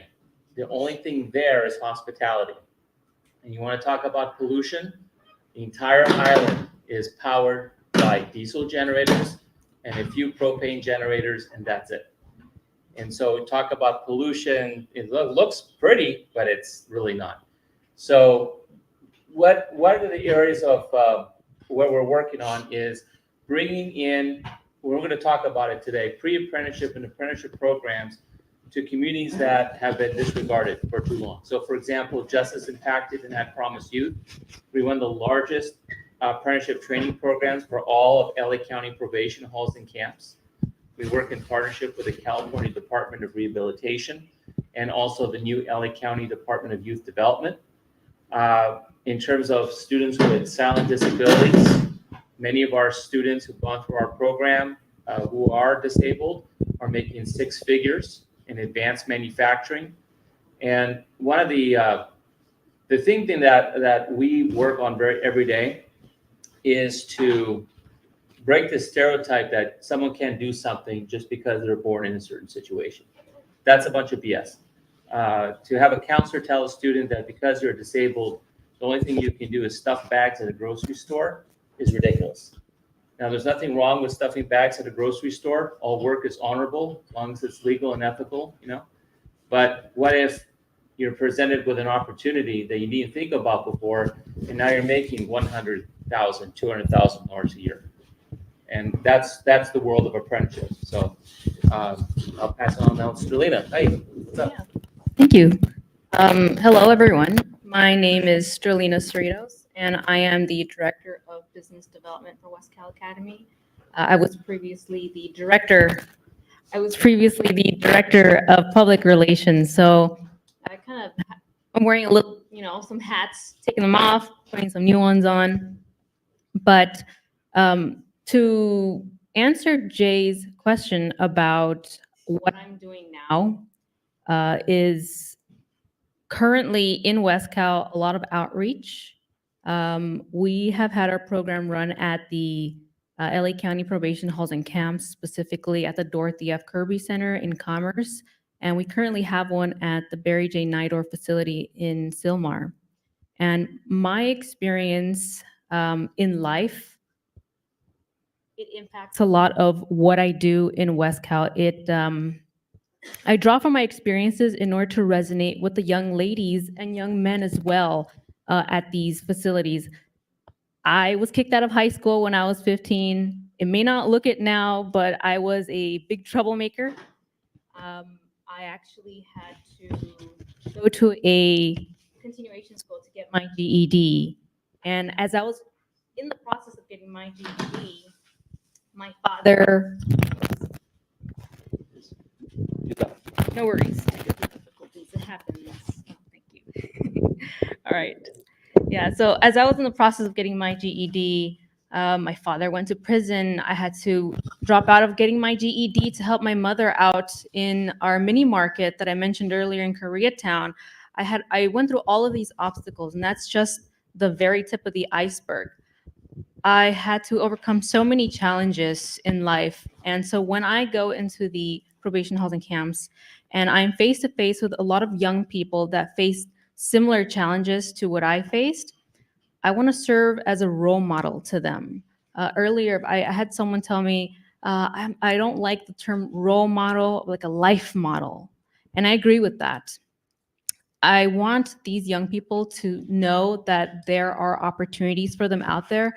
And I want to be the person that I needed when I was 14, 15, 16, 17, 18, 19, 20, up until the age of 24, because that's when I met JP and the West Cal team. I came into West Cal. And I remember one of the stories that I told JP was when I was 18, I tried to get a job. I wanted to get a job.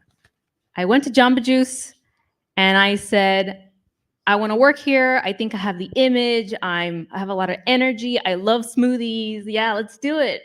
Please hire me. And after 2 rigorous interviews, it's very rigorous, probably harder to get into Jamba Juice than the FBI, but at least that's how it felt. She called me and she said, "You do not qualify for the job." I said, "Why not?" She says, "Because you don't have experience." What? I told her, "But I make smoothies at home. I know how to make smoothies. What are you talking about?" I'm sorry. So that was a blow to my confidence. And I just kind of, had no direction in life. I didn't know what to do. And it wasn't until I met the West Cal team. So I want to extend that, that opportunity to kids that feel like they have no direction, kids that come from single family homes or no family homes, kids that have been kicked out of high school for any reason. I was there, and I want to give a helping hand to those students, especially the ones that come from disinvested communities, because I know what it's like. So I'm going to pass it on. Thank you. Thank you. Hello, everyone. My name is Stella Ursua. I'm the Director of Community Engagement and Partnerships with an organization called Grid Alternatives, Greater LA. That's my day job. I also serve as the Vice Chair for the Steering Committee for California Jobs First, and I was the lead for the Sustainability Affinity Hub. And so all of that means that I've been super, super busy. I think the question was one win for our organization. Real quick about our organization, in case you don't know Grid Alternatives, we are a nonprofit organization. We're the largest solar installation nonprofit organization. We work under a number of contracts from the state of California. We install solar panels for families that need help with their energy bills at no cost. Repeat, at no cost to the family. If you know anybody that needs help with their energy bill, I just said last night, my bill has gone up to $287. There's 2 people in my family, $287. I can't even imagine what a family of 6 is paying for right now. We can cut that bill down between 50 to 80%. That's a nice little chunk of change. The other neat part is that we are training folks how to install solar panels. And we're training them how to become solar designers, and we're training them how to become solar project managers, right? So the win for us is we were just awarded a grant from the National Oceanic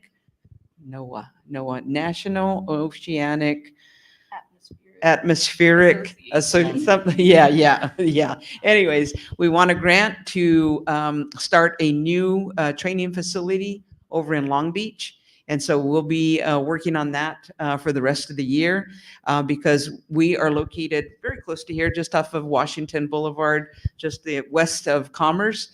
And so we have to have everyone come to our training facility, which is not the easiest thing to do if you live in Pacoima, if you live in Palmdale, Lancaster, Pomona, etc. So that'll be our 3rd training facility. We just opened up one in Pacoima.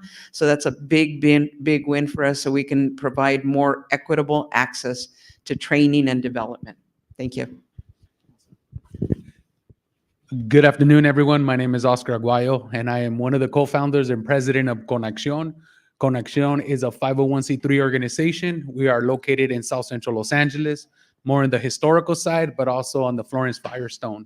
What Conexión does is we provide technical assistance and mentorship to the small business community.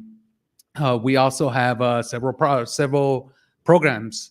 One program is, we call it the South Central Business Builder Program.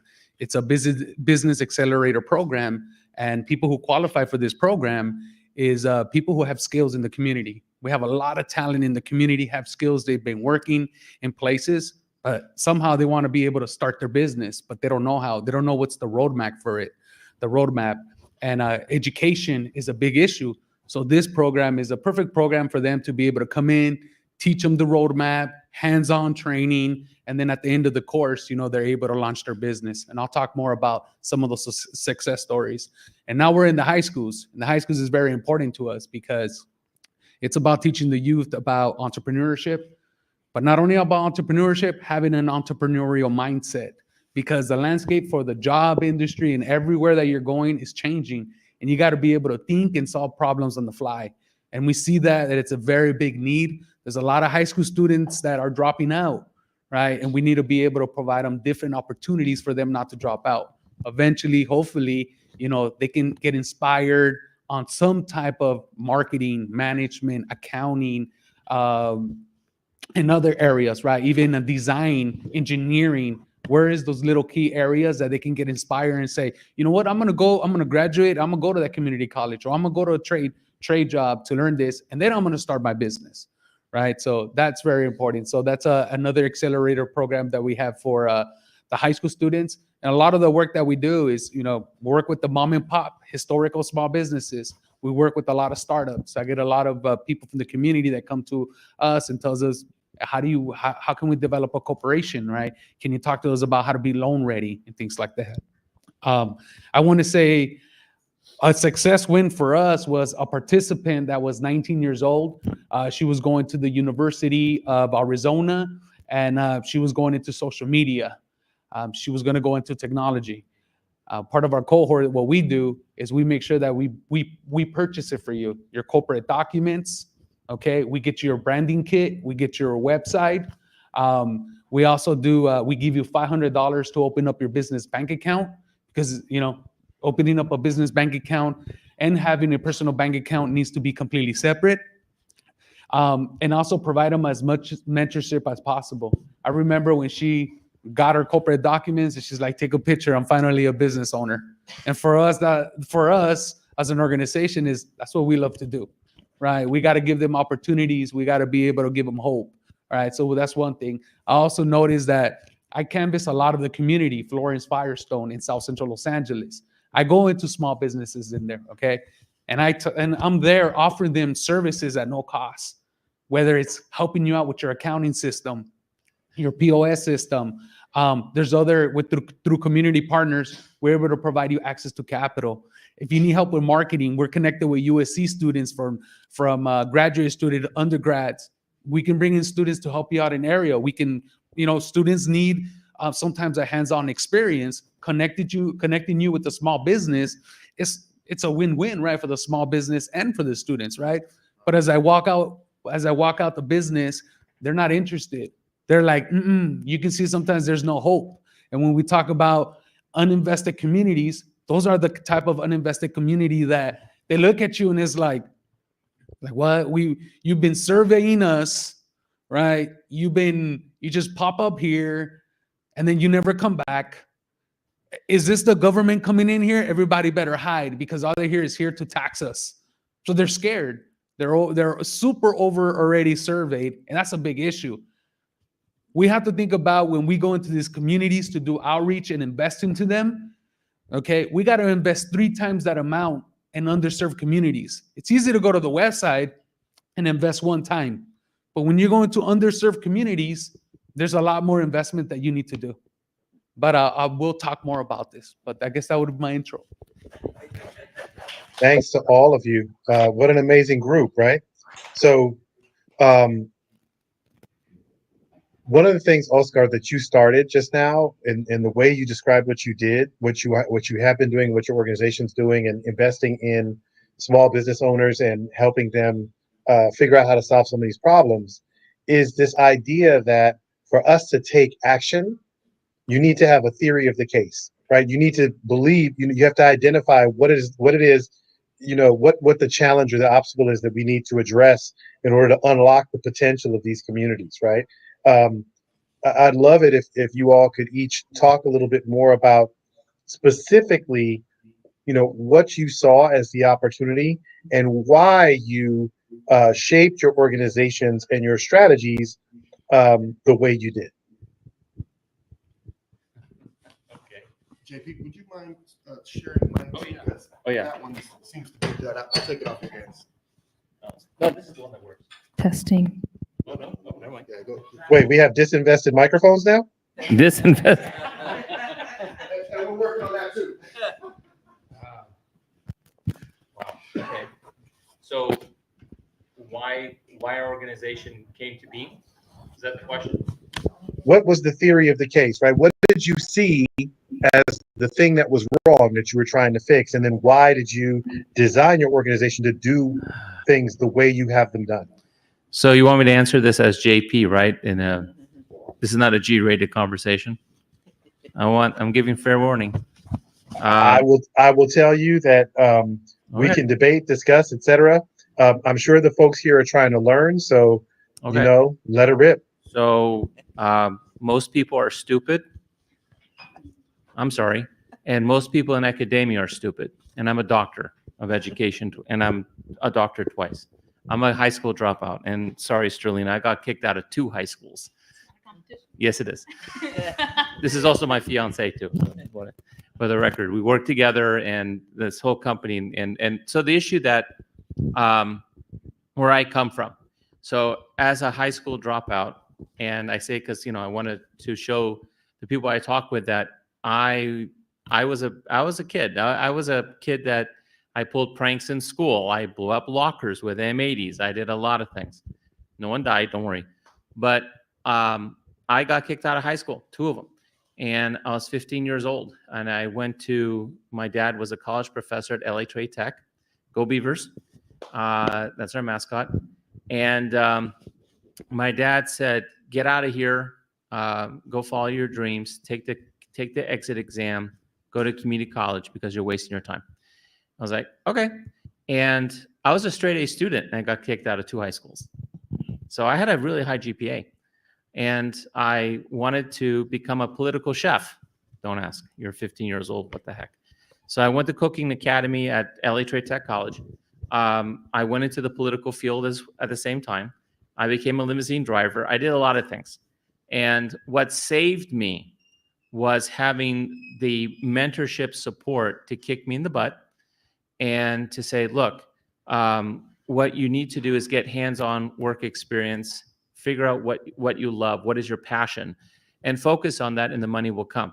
I retired at age 32. Okay. And retirement is being able to do what you want to do, not what you have to do. I've run political campaigns. I've worked for the federal government. I've been involved in so many different industries. West Cal is a testament to my dad because my dad was an academic entrepreneur. I wanted to help create a company that would serve the entire community without having to dig in their pockets to pay for stuff, because someone did it for me. We have addressed the problem in instruction where we're babying our kids so much that they're not allowed to go outside and get that hands-on experience. So they're wasting their time in majors that have nothing to do with their pathway. For example, I literally had a student who told me, JP, I'm going to go and major in English. I said, why? I mean, are you going to be a teacher? Are you planning to go to law school? Do you like to write? No, I'm going to major in English because I speak it. I'm sorry, what? He was serious. And I said, we're majoring in English because you speak it. And he says, yeah. He's a waiter now. He has a doctorate in English. He literally went from, he did his associate's degree, he went bachelor's, master's. His parents never pushed him to go work. He has a PhD in English. He's a waiter at Denny's in San Luis Obispo. Okay? And hey, that's great. College, you learn how to learn. But we really wanted to connect, what is the pathway? What is your career pathway? What is your passion? And then let's tailor your education accordingly. So we are all about apprenticeships. We're all about on-the-job training. We are in a world where we are having students in debt and hundreds of thousands of dollars for a frigging bachelor degree. We're not talking about a medical degree. We're talking about a bachelor's degree. And most of these majors are majors of nothing. There is no financial benefit to this whatsoever. In our program, if you're a student of West Cal, you are not allowed to take a loan.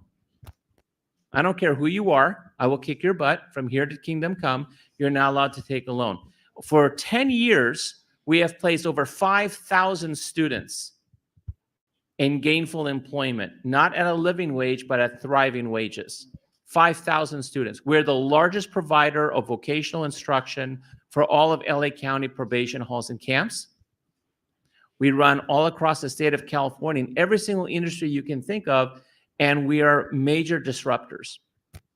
And I'll tell you that for the parents who are here, and for those of you who are, you know, not parents, but you're planning ahead for the future for your own career pathway, I don't want you to be dependent on those in academia who are dictating to you about just going to school in a major that has nothing to do with the career relevancy. It's all about how much money are you going to make? Are you able to take care of yourself and your family? And let's plan your training accordingly. Signing for debt makes no sense at all. That's why our country is so messed up. And that's what our company focuses on. Thank you. All right, thank you. All right, Sterlina.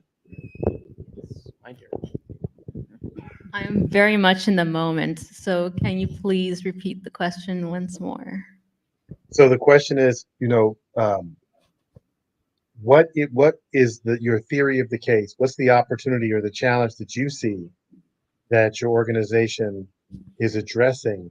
And I guess, since we already got a big chunk of that just now, maybe you can talk a little bit more about how the specific programs are related to the opportunity you see and what you think needs to be done in order to address the challenges. Okay. So, just speaking straight from drawing from my own experiences, it's a lot about not what I had growing up. It's about what I did not have growing up. Around the time I got kicked out of high school, I felt like the community was disinvested in me, even though I didn't articulate it at the time in words. It's what I felt. And I did not have motivation. I did not have a concept of appreciation for work experience. It didn't mean anything to me at the time. When you're 15 and you're 16 and you're in your teenage years, you feel like you have all the time in the world. You wake up one day and you're suddenly 21 and you realize you don't have a lot of, you don't have forever. So I wish I could have had mentorship in my teenage years. And like I mentioned earlier, I want to be the person to the young people that we help, and anyone of any age, but especially those that feel directionless in their young age. I want to be for them what I needed. I needed mentorship. I needed someone to tell me what to do. When I was in community college, I was going to go on academic probation because I had no idea at the age of 22 what a general education plan was. One of the most basic things you learn in college. I had no idea. No one asked me, what's your plan? My mom would ask me, when are you graduating? And I would always run away from her when she asked me that because I didn't know. I didn't have an answer. So I'm just taking from that experience and I'm telling myself, now that I'm in West Cal, I have a vehicle in which I can help people. And I have come across numerous students in West Cal, in JP's classes, in LBUSD, in the LA County probation housing camps, where they don't know what a general education plan is. They don't have even a general plan for their lives. They don't know. I've asked 18-year-olds, what do you want to do? I don't know. And I tell them, I was once in your shoes. And I remember, it's going to be a little vulnerable here. And when I was 15, people used to ask me, what are you going to do when you turn 18? I used to say, I don't think I'm going to live past 18. It gives me chills to say that now. But the reason why I want to stay in West Cal, I am in West Cal, I'm part of the mission of West Cal is to change the community by inspiring, giving opportunities to not just young people, but anyone of any age. Even people that are older, that they want to have a change in their career, inspire them as well. There's a place for everyone in the workforce. And I feel like that is why apprenticeships are so important, because it would address a lot of gaps. A lot of people, they need to get paid. And I feel like getting paid while on the job is an incentive for gaining the skills you need to step up and get a thriving wage. So I love that term, thriving wage. So, yeah, I'm just gonna pass it on. All right. Good deal. Thank you for the question. Wrapped up here. So I think the opportunity that we find for our organization and for clean energy in general, clean energy and clean transportation, is that there has been so much invested over the past few years. So thank you, President Biden and Vice President Kamala Harris, and soon to be President Harris, right? They have made a huge investment in clean energy, in jobs, in sustainability, climate change, et cetera. And so there were some really lean years with that last administration, with COVID, with people losing their jobs and the economy kind of free falling there for a bit. And so we're coming out of it. We are so excited that the administration has put so much money behind this effort. And this is what this grant is all about. California Jobs First, it's about decarbonizing the LA County region, right? So we don't want to have to depend on oil and natural gas. We want clean energy, and we want jobs for folks that live in underserved communities and environmentally polluted neighborhoods. So we have the money to do that right now. And I think we're good for the next year or so. Not sure what's going to happen after that, but fingers crossed. Thank you. Does this one work? Yes. I have a lot to say. I want to say, and I'll try to keep it as short as possible. For me, my mother was an entrepreneur. She immigrated from Mexico here. So I started working at a young age with her because there wasn't, at that time, there was no money for babysitters, right? So I started working when I was 8.5 years old. That was being my mom. That's the way she took care of us, right? And throughout that journey, I saw my mother with, started her business, grew her business. I seen it become stagnant, and then I seen it decline, and then I seen 10 years later the business disappear. Nobody stepped up to help her. She didn't even know how to ask for help, and that's something that stuck with me. And I said, that's not fair. Like, what can we do?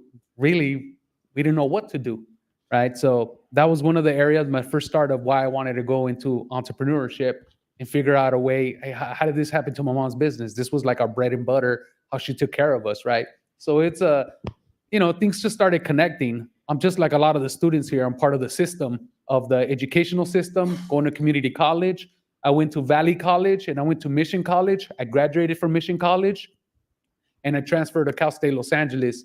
And I graduated from Cal State Los Angeles with a entrepreneurship degree, right? And I'm gonna tell you, I was one of those students that got stuck in the educational pipeline, right? When we talk about the mentorship, when we talk about when are you gonna graduate, how long are you gonna be there in school, it was hard for me, right? I developed a bunch of schools from keyboarding to accounting to all these things, wanted to go into different fields, never found out where my exit was. Never found out where my exit was. So one professor told me, you gotta get out of here. In a good way, you gotta get out of here. So what classes do I need, right? And that's how I found out my roadmap to Cal State Los Angeles, right? So that's a little bit part of my journey where I started understanding the educational system. When I was at Cal State Los Angeles, then there was an opportunity for me to be able to join and become president of an entrepreneurship club. Through that entrepreneurship club, we enter a competition called the Mayor's Cup. This is Mayor Eric Garcetti.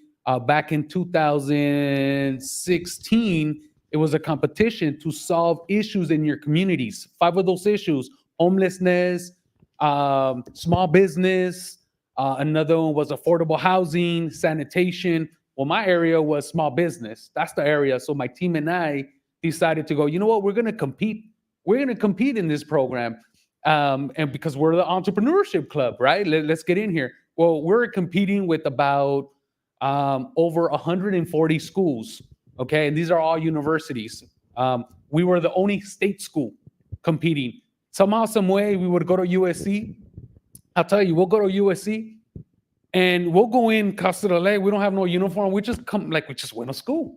When you get to USC, you're talking about all the clubs. Oh, they're suited out. And we're going in there like we don't belong here. Like we don't belong here. Like what's going on? So now we're pitching to judges, and the judges are looking at us like, how come you guys don't have your uniforms? You guys are not. And that's something that we took back to the campus. Like, hey, you got to invest into us. So from that moment, we're thinking about, wow, they're not even investing into us. So that was already an eye opener. Like, what's going on? So we got the email. You got entered into the competition. There was only 5 schools that got in. Cal State Los Angeles, which we were the only state. The second two schools from LMU, USC, and Pepperdine. All right. All of them were all graduate students. We were undergrads to top it off. We ended up winning the competition. Okay. It was across campus, and we won that competition. And it was something that hit home to all of us because we didn't have the resources.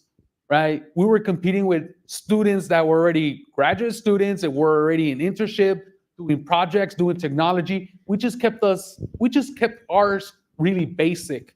And that's how Conexión came about. The programs that we run and going through that journey of learning how to pitch, going off campus to learn about design thinking methodology, right? Learning about tech, bringing all those resources to the school, developing the team. That's all the things that my team and I have got, built, and now are creating programs in the South LA community for the youth, young adults, and also community members that want to go into entrepreneurship, right? So that's like a big win for us, right? Continuing to do that, right? And to be transparent, I'm part of the regional table, right? I'm one of the regional tables. And the reason why I wanted to play in that role is because I need to know where the money's going. I need to know when the money's coming. Where is the money flowing? Why? Because I want that money to come into my community. I want that community to be invested into the nonprofits that we have in South Central Los Angeles. I want that funding to come into our organizations because we have a lot of nonprofits in South Central Los Angeles and as well in your other communities as well. The problem is the majority of the times we're fighting for crumbs. We don't have the funding. So as all of you are looking for resources, as a nonprofit,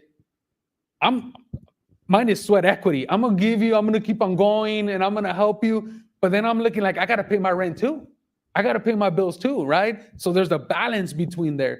So I'm there trying to figure out again, how do I bring that money in here? How do we create meaningful programs so we can give back to the community, provide apprenticeship programs, right? Provide entrepreneurship or other pathways for them to get somehow a career pathway, a career. If you're going to go to school, that's fine, right? But something where we can come back and give back to our community. One of the big, hopefully we can get to this level, is creating a makerspace, a prototyping center makerspace, right? Where we can teach a lot of the youth and young adults about how to use CAD, Adobe, these technology programs, that these programs will lead you to other fields in different industry, whether it's architecture, whether it's developing products for Disney when it comes down to Mandalorian, all those little weapons, those helmets and all that, that's all design. Where's our youth learning about these programs, right? There's an entrepreneurship pathway through there. So that I'm hoping that can be a win for my community, and I hope for all of your community that some of those dollars come in and come into the nonprofits that are actually doing the work. We're doing the groundwork. I'm going to leave it there for now. Oscar, I love it. And all of you, thank you so much. I think, what I'm hearing is we don't want to settle for the crumbs. What I'm hearing is that your education needs to actually have real value to your life. Right. I'm hearing everybody deserves a meaningful place in the workforce. And I'm hearing that we need to have some care for maintaining the environmental quality of the communities we live in, right? And I think all of those things are super important. The other thing I love about what you're hearing here from the panelists is a bias towards action. right? So we're talking about not sitting back and waiting for somebody else to do something for us so that we can then go in and try to make positive impact in these communities. All the people sitting on the panel, like, and this is what I'm doing, right? Not to say that they're not getting support, but it's funny how once you actually get moving, the support shows up, right? It doesn't necessarily show up first. So I wanted to actually have the panelists also talk a little bit more about the kind of approach to motivating and providing for the participants in your programs, right? A lot of these people are coming, they're showing up without necessarily having all the things that somebody who decides to pursue a master's degree might have in their back pocket. And so, JP started off talking about how, like, I'm not going to let these people take loans. Well, then what do you do? Like, let's talk about how do we actually activate and engage this workforce and get people in career pathways who may not come with a ton of resources to start with. So in the world of an apprenticeship, see, we all have to understand when I'm saying apprenticeship, a lot of people think that there's a guy with a shovel digging a hole or doing plumbing. That's not only an apprenticeship. It's not. Please take that out of everyone's brain. An apprenticeship program is 3 elements, okay? One, you have what's called related and supplemental instruction. Let me make it very simple for you. Book work, like going to class. Second part, you have the on-the-job training, OJT.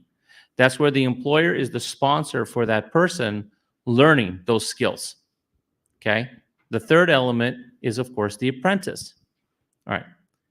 An apprenticeship can be banking, finance, it can be law, it can be plumbing, so it can be construction technology, it can be advanced manufacturing. Every single major that we're talking about can be an apprenticeship. Now, where the person doesn't have the resources, this is where the sponsorship comes in. And this is where the pre-apprenticeship comes in. This is the area that Westcal has really solved to bring value to the sponsor, which is the employer who's paying for all this stuff, because it's not just the taxpayer, okay? In a pre-apprenticeship world, we give a kid, well, I think everyone's a kid, every student the opportunity to play in our playground and get their hands wet and dirty about, here are these different jobs that are available to you.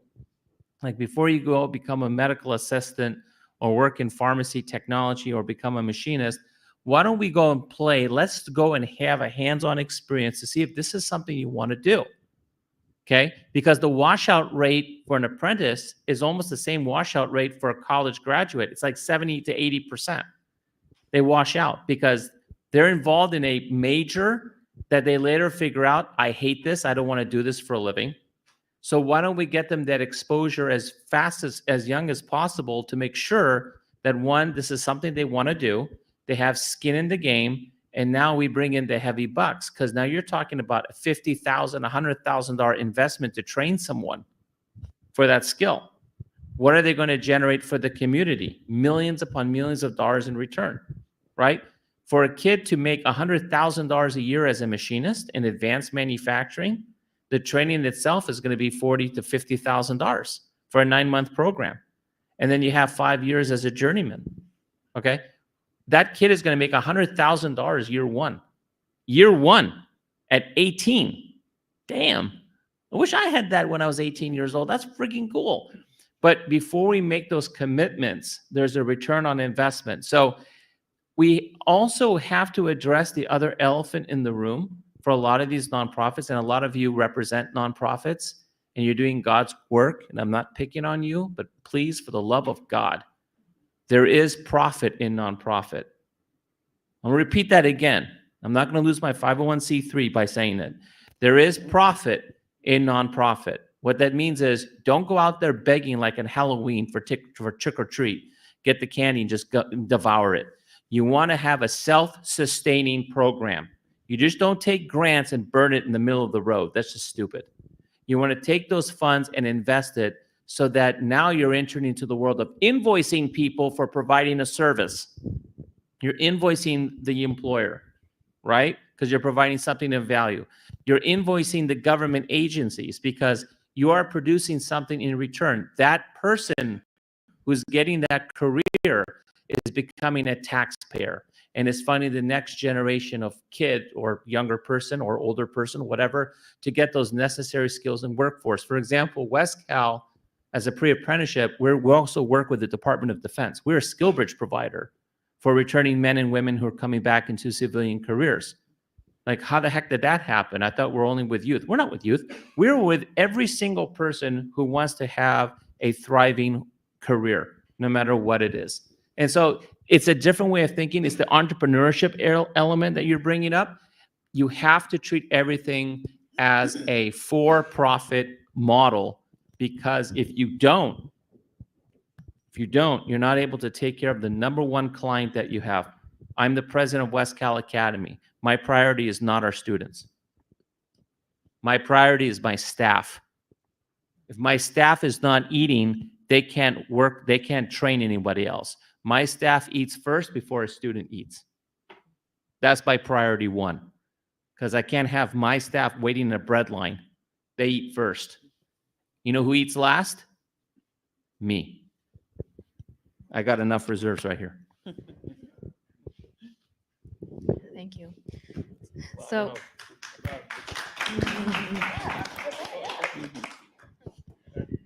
JP, I see him as he's the architect of the program, the West Cal program, the visionary.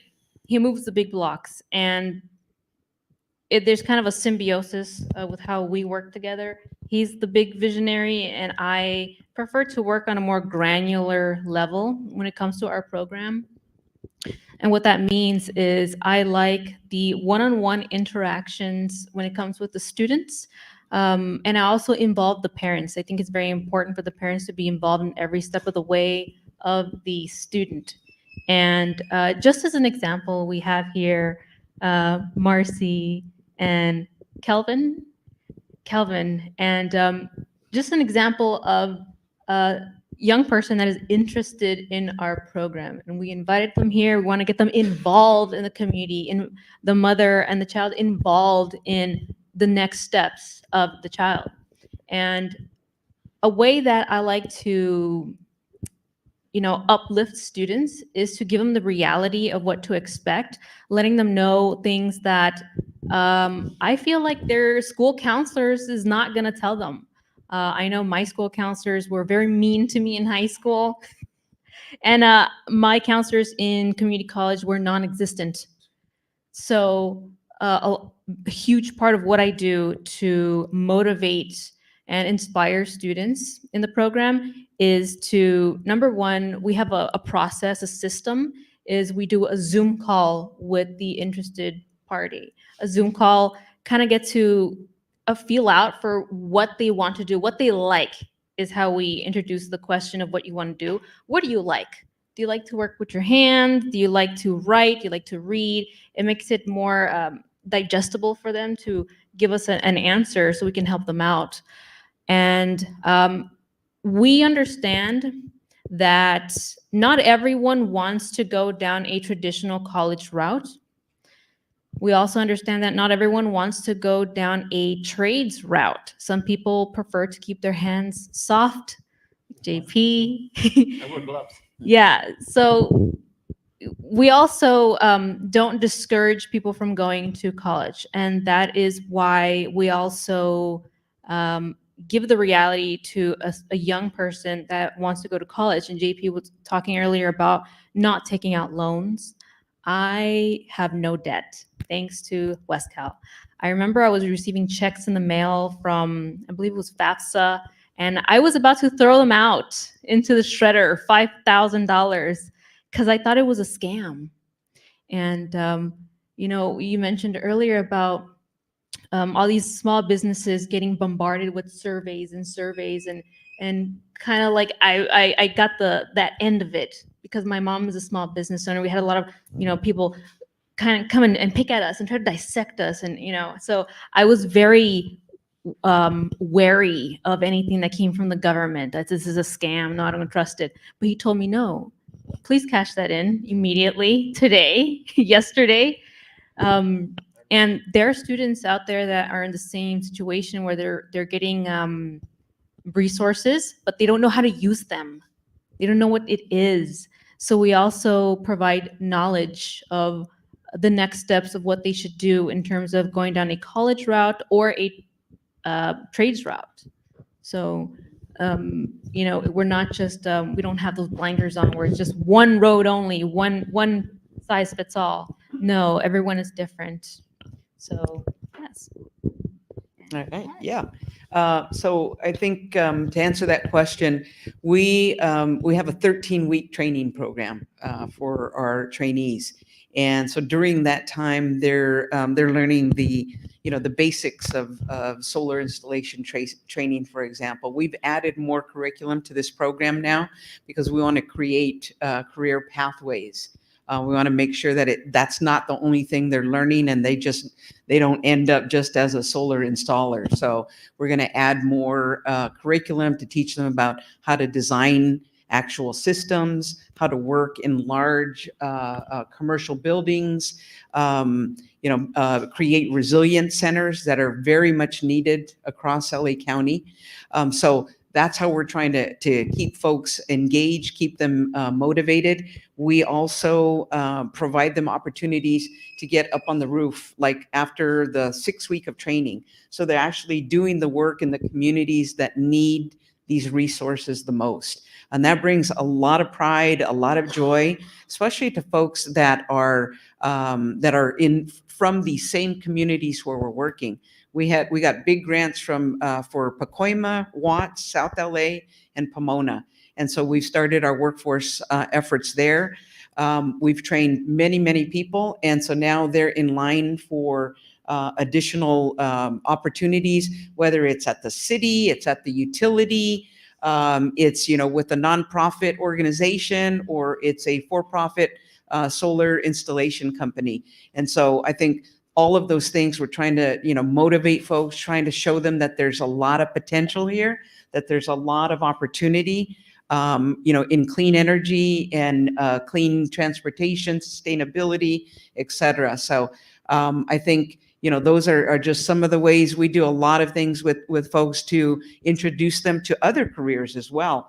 So you don't like solar anymore, let's move you into clean transportation. We have some partners who started a company called Charger Help. Check Google, search that company, Google Charger Help. And what these two young ladies did, they started to learn about electric vehicles and charging stations, right? How to install them. One of them asked the question, well, who's going to fix these charging stations? They started a company with the help of Lacey, the LA Clean Incubator, and they are now doing business. They're not for nonprofit, they're for profit. They're doing business in 17 states across the country. They're doing really, really well. Their technicians, when they start training, they're making $50K a year during training, and then they move up to 65, 70,000 within the first year to 2 years, which is not bad, right? So those are the folks that we're partnering with. And we believe that by doing that, by having really good partners, we're going to keep our folks motivated, and our folks just, seeing the big picture. It's not just about solar. There's so many other things that they can be doing as well. Thank you. So I gotta stop there. This has been such an amazing conversation. I think there's so much here that we can dig into even more. And I apologize, Oscar, but apparently you all get to eat. I don't, but I believe the food is already there. So I just want to thank the panel for all of this information, these insights, and for your inspiring stories, because I think more than anything, you guys have shown us that there's a way forward that doesn't necessarily involve waiting for help. So thank you. And for those of you there in person, go eat. And real quick, just another round of applause for the CAR Foundation. I mean, that's a apprenticeship. Look at them, they're behind their life. They're hands-on. That's the type of work that you want to see a lot of the youth and young adults to be doing. So that's when we look at a apprenticeship program, pre-apprenticeship programs. That's what it's all about, right? So thank you.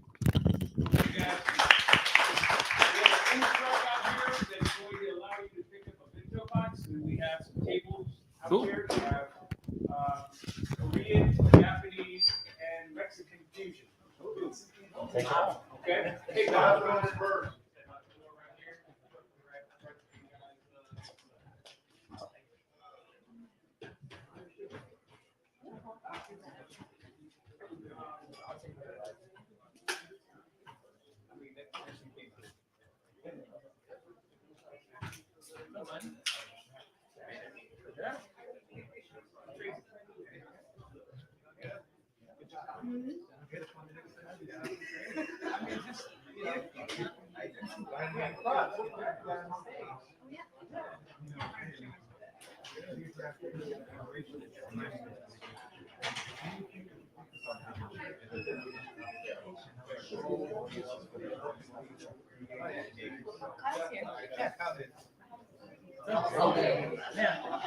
Sorry, my hands are cold. My hands are cold.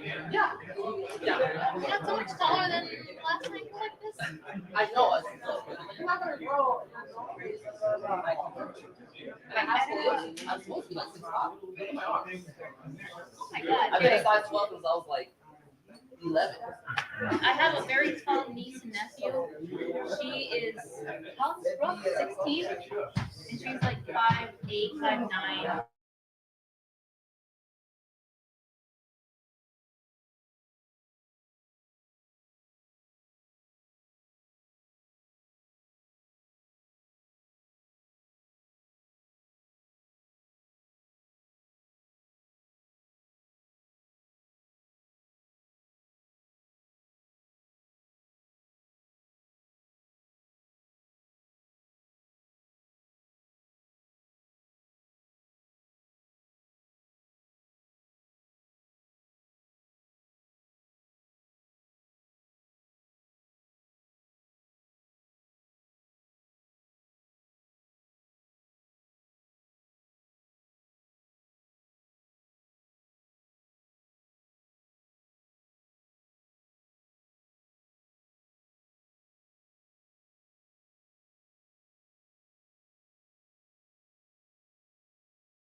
So Armand, I can't. Yeah, there's not enough Wi-Fi for me to even send an email.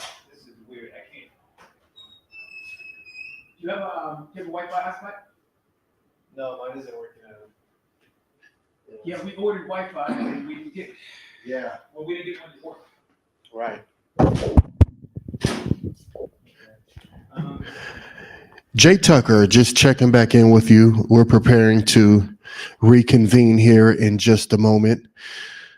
So we just wanted to reach out to see if you were still there as we plan for our next steps.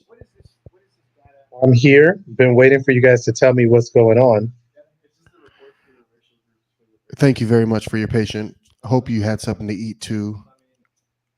I'll check with Right. Kevin and we'll get some clarity for you very soon. Thank you. Thank you. But I want to figure out some kind of way to have people kind of break off into groups to.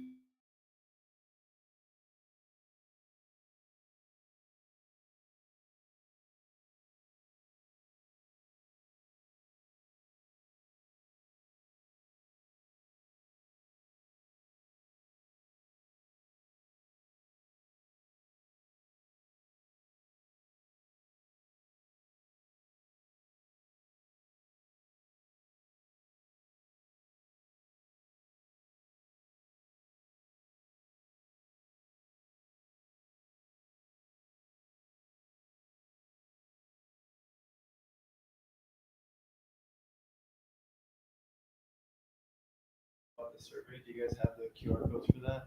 Sorry, just told me. Yeah. Okay. So I just want to try to gather at least some information from right. folks. So there's going to be. Is Damon still? He's gone. Huh? Well, I mean, I emailed him and I sent him the link. I don't see him in the room, but let me go back to my inbox to see if he responded. No, I don't have a response from Damon. Sheesh, this is crazy. I mean, he was responsive at the 6 o'clock hour, and Yeah, I know. And I hit him around 7 with the link, but he's probably. Let me already see done if we by can. now. Yeah, we can figure out another way to get Also, we do the have QR code we do to. have Jay engaged, so whenever we get a chance, we can explain to him what the plan is. Yeah, there's a link that I sent out to everybody, all the sub-regional tables. And that is something that I wanted to gather everybody's emails and send the email out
geography, and race.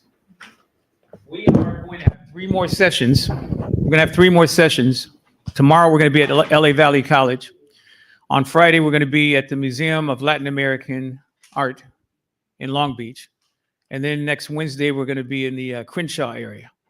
And each one of these sessions are really to try to capture what is the temperature and the feelings about who you guys are connected to geography and race. And how can we put this data, how can we put this information into the blender so that we can come out with some more data about how we can get better. I'm looking for, some real frank conversation about race. But for this point, I'm going to let Jay take us home because you guys have been here for a long time. I know we enjoyed some parts of our meal, but I want to make sure that everybody gets on the road with a word to think about for the evening. All right. So without further ado, we're going to take Jay and send it home.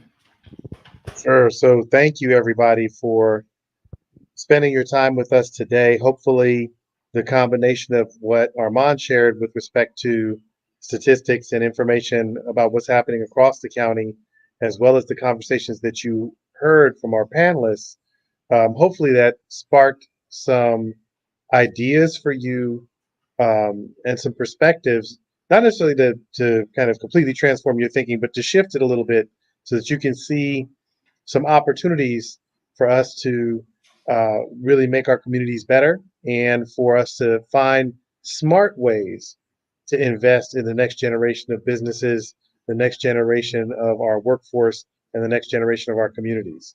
I recognize that during the conversations, there were many ideas, initiatives, and thoughts that were brought up that we didn't really have time to explore further. And so I encourage you, if you haven't already, to kind of swap information with people, follow up, ask questions. And as Kevin mentioned, one of the areas of focus for this initiative has been to try to identify more clearly issues of geography and race. We've talked, I think, extensively about some of the economic issues and opportunities in the region. We didn't really get to a conversation today to drill down specifically on issues of race. That's okay because we're not going to do everything in every session, but look for some kind of survey or follow up that you'll get by email. And obviously, if you have any thoughts regarding race and economics, race and disinvestment in the communities, race and opportunities, please do share that with the staff and with our panelists going forward. We're going to use every bit of feedback and information that we receive from you in our efforts to kind of synthesize all of the inputs for future reports and so on. So don't hold back, don't be shy. I know a lot of you, because I've seen the faces, have already shared some of your thoughts over food and leading up to this close. So please just continue to keep the information coming. And again, we really appreciate your investment in the process. We really appreciate you coming out tonight in person. And for those of you who viewed online, thank you, thank you, thank you. Have a wonderful evening. And hopefully we'll see more than a few of you with the upcoming events that we have scheduled. So thank you and good night. Ladies and gentlemen, let's get a hand for our moderator, Jay Tucker.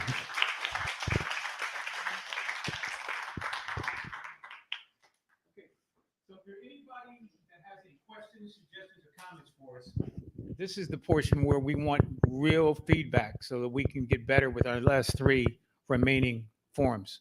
So we can pass the mic around. Do we have a wireless mic?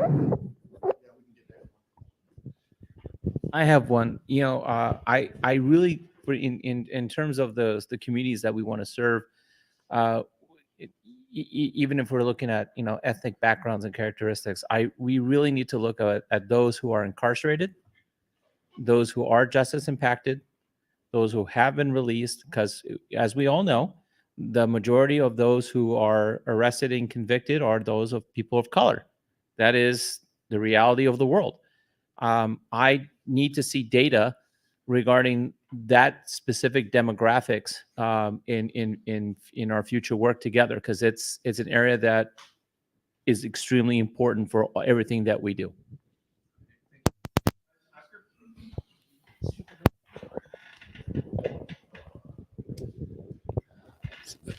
Test. So real quick comments, and maybe it can be, more communicated, but I'm thinking about as we bring resources into the community, like let's make sure that the resources actually go into the community and not play it safe.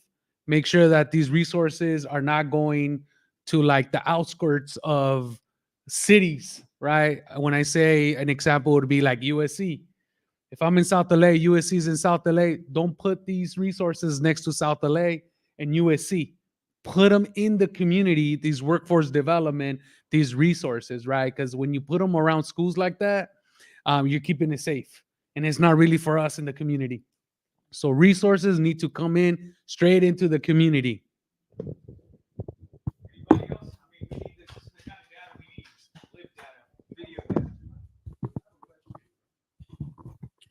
Okay, so I have a question for all of you who have who are out here in the community helping.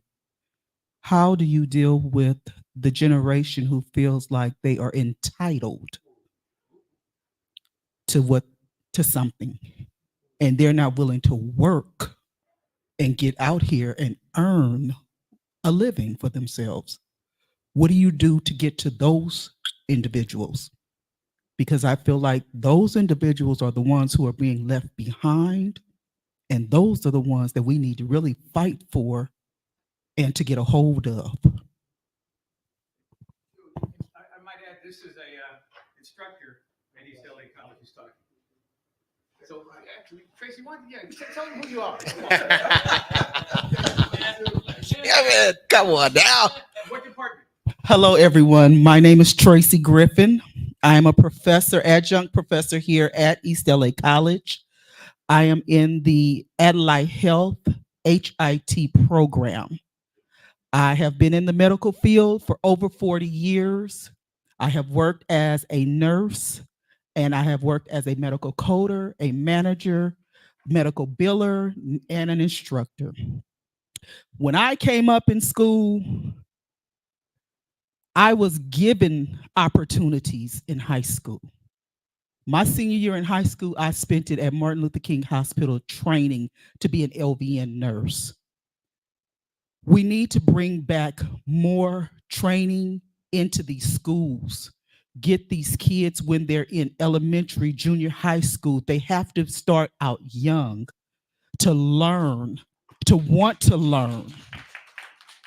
That's how we build productive people. But it's also going to take parents to help, because the teachers cannot do it by themselves. The parents have to want to be a part of this and to see and fight for their kids. We can't sit down and do nothing. We got to fight for our children. Our children are being left behind. And I don't mean just African Americans, I mean all our races. They're being left behind. We're not in Beverly Hills. I'm from South Central. I grew up in Watts. I was born and raised. But I fought my way out because I wanted more for myself. So I got a free education. I'm sorry. I've even my credentials as a health information technology, it was free. LA County paid for it. But I earned it.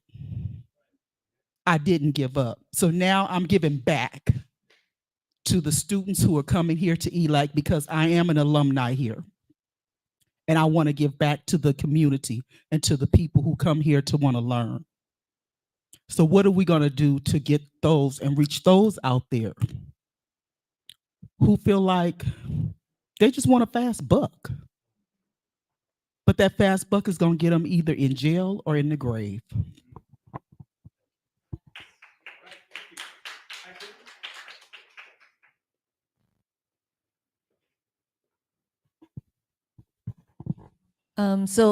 Some groups that I do want to highlight are seniors. I really want to put that out there, that they also, retirement age, being extended, they need sources of funding and training. So I want to highlight that. I want to re-emphasize about the focus on small business owners. I would say for immigrant communities, communities of color, that those business ownership is really not out of so much aspiration, but lack of options. And so they're very much isolated. They're working very long hours, usually in a very harsh environment. And they don't have that luxury. They don't have the connections to come out to these type of gatherings. So I'm glad that there were at least a couple of voices here in the room speaking on their behalf. But I really like the idea of like USC students coming alongside and helping them do marketing or payroll, whatever it may be. I really think that there should be a lot more of that kind of intentional investment. We in the past were a partner with LA County's Youth at Work paid internship program for 14 through 24. And it's like 600 employers, county, government, private as well as nonprofits. But, when I share this program, I hear from individuals saying, well, you know what, actually, what if you're older than 24? Is there something there for them? I know that City of LA does the targeted local hire program, but it's like a lottery system. But I really think there should be more of that type of program. And I was telling Stella also that for any type of like paid training, training opportunities, that it should be paid, for many of the low income individuals. Otherwise, they can't take advantage and exercise those opportunities and access them. So that's another piece. And again, the ethnic media, I think, is really important partner because they're the one that kind of gets the word out to different underserved communities. And I feel the pain here. As I said, it's supposed to be racial and geographic, geographic. But the fact that there's no racial is something, especially again as an API in this county, we are so underrepresented, even though again we make up the second largest minority, that I really want to just put another push out there. This was supposed to be the kind of gathering where their voices were supposed to be heard, but with such a short notice, the kind of mobilizing that's really needed didn't happen. And yeah, so. This is the chance for everybody to air it out. Come on. Thank you. And sorry, I'm standing up, but that was a good meal. I got to stand up. No, I want to appreciate everyone who's here, but especially the panelists for sharing. And I think I want to echo the feedback around data and around having very explicit conversations about race when the opportunity arises, and really take that opportunity, because I think my fear is that if we don't have those conversations here, what happens is when we're done, we'll submit a report that says we had a conversation about race, but we really didn't. And we don't take these opportunities to really speak on it. When we were hearing earlier about the data that was presented, I was almost like, this data is actually telling us who's being discriminated by or discriminated in the workforce. So with all the data that tells us this is who gets jobs, this is who doesn't, I'm hearing that folks that get an education are more likely to get a job, although that's changing very quickly. But when we're also talking about degrees, we also know that it's primarily communities of color who don't have access to the degree. So I appreciate the conversation about changing the requirements, about it being more about experience and creating opportunities for experience. But we really do need to bring that hard data in that speaks about the experience of folks of color as they try to get these opportunities, and what is the bias and discrimination that they experience. Not directly, because sometimes we think it's like, oh, I don't like you because of the color of your skin. It's the policies that are there. It's the hiring practices that are there, that we just continue to do the same things over and over again because we've done them, even though the data is telling us that it's our folks who are not getting these jobs. So I would love to see more data for sure moving forward. Anybody else got time for a couple more? Okay, name again. Hi, my name is Esther from Mentor for Change. One thing that came up, not only through the 5 weeks of convenings that we had during May, but also more recently as we've been walking with program participants who are facing challenge, is that, there are people who have gotten the education they need, but they've gotten additional credentials on top of their associates or bachelors, and yet they're still not getting the call from potential employers. They have successfully acquired the credentials, but they're not getting the opportunity. And Hepina had mentioned that that there's a program called Youth at Work, and we do have students who are involved in that. But that kind of work is only for like youths who are still probably in high school or just in the process of getting maybe their associates. But we have, young adults now or full adults who have their associates, who have their bachelor's degrees, but they're still working, they're still being underemployed and not fully employed for the credentials that they achieve because they haven't been given the opportunity. They don't look like what the companies look like. They are of different minority races. Some people have disabilities. Some people have a very long period of non-work because there were health conditions or they were raising children that made them not desirable as employees. Yet they put in the work of getting the credentials they needed. So there has to be some type of guaranteed work employment program that once you have achieved a certain level of credentials, then you should receive the opportunity to work. Because it's not a living level playing field. And that's been like heartbreaking in many situations. To be underutilized, to be underemployed, to be employed in a field that you are so much overqualified for because you don't get the opportunity for the positions that you did educate yourself for. One more person.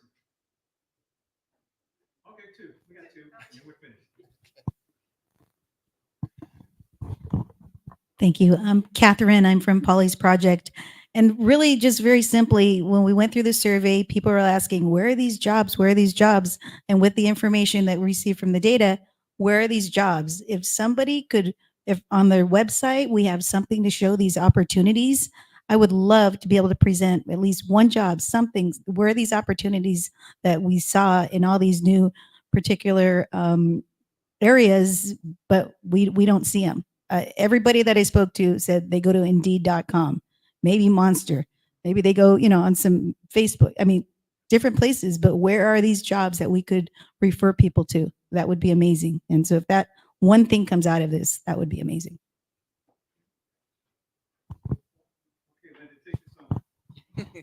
Hi, I'm Linda Kelly from Fathers and Mothers Who Care. And to the young lady that asked about how do we get to the students or our young adults that feel entitled, it takes a lot of listening. We have to listen even when they're talking about stuff that most of us don't even care to hear. We still have to keep listening until our ears are tired. We deal with the youth. If they come in a cluster, as long as we get one or two, the rest of them will fall off, but they'll come back because then they'll see that the one or two that we did grab, that they're doing something, they're starting to make money, they're liking what they're doing, and then that's how we get the youth. As far as our seniors and stuff go, we need to retrain them in soft skills. A lot of our seniors had manual labor and they need soft skills to come inside to work. So that's something we need to work on. I had a conversation with another group, and the thing about taking our unskilled people and getting them to work is that our government is not listening when we're saying that we cannot just train them and then expect them to have a learned behavior of knowing how to handle the finances. You're just cutting them off from whatever assistance that they already have. As soon as we get them employed at one paycheck, they still have other skills that they need to learn in order before you cut them off. Childcare is hard, so don't cut them off of crystal stairs after their one check. So it's a lot of government things that need to change in order to get our workforce working. Thank you. Great. Well, Jay, I think you can take this home. Anything you want to add? Is heard? Please unmute. Jay, you're on mute. I think he checked out. No, he can't talk to us. Well, I'm gonna have to step in for Jay. He can't hear me. I don't hear you. I don't hear you all. I only heard the folks on microphone. Okay, Jay, we're trying to see if you have any responses to the things that we just heard in the room. Can you hear me? Jay, can you hear us? I can hear you. Okay. We would like you to take us out, maybe with any responses that you have to what everybody has said here in closing, and then a close. Well, I think I think I took us home earlier. I would say that I'm listening to all the comments, and we have obviously a lot of work to do. I like the suggestions around thinking about specific situations that people are going through as they transition into the workforce. I like the comments around trying to better understand um, what dynamics are actually at play that are keeping people from getting access to jobs, including where you find them and so on. There's a lot more that I think needs to be discussed, and I think I said earlier that some of these challenges, and what's inspiring about the panel's conversation, some of these challenges can be addressed through our efforts without waiting for other people to fix them. But some of these issues are genuinely systemic, and so while anecdotes and some of these specific complaints by themselves don't necessarily paint the picture, hopefully there'll be enough feedback through this process where we can identify real opportunities to change the system and open up um, pathways for more people. And with that, again, thank you so much for being candid. Thank you so much for staying here. Thanks so much for your thinking and your comments and your commitment. And we're going to run this back tomorrow. So hopefully we'll see some more familiar faces then. Have a wonderful evening.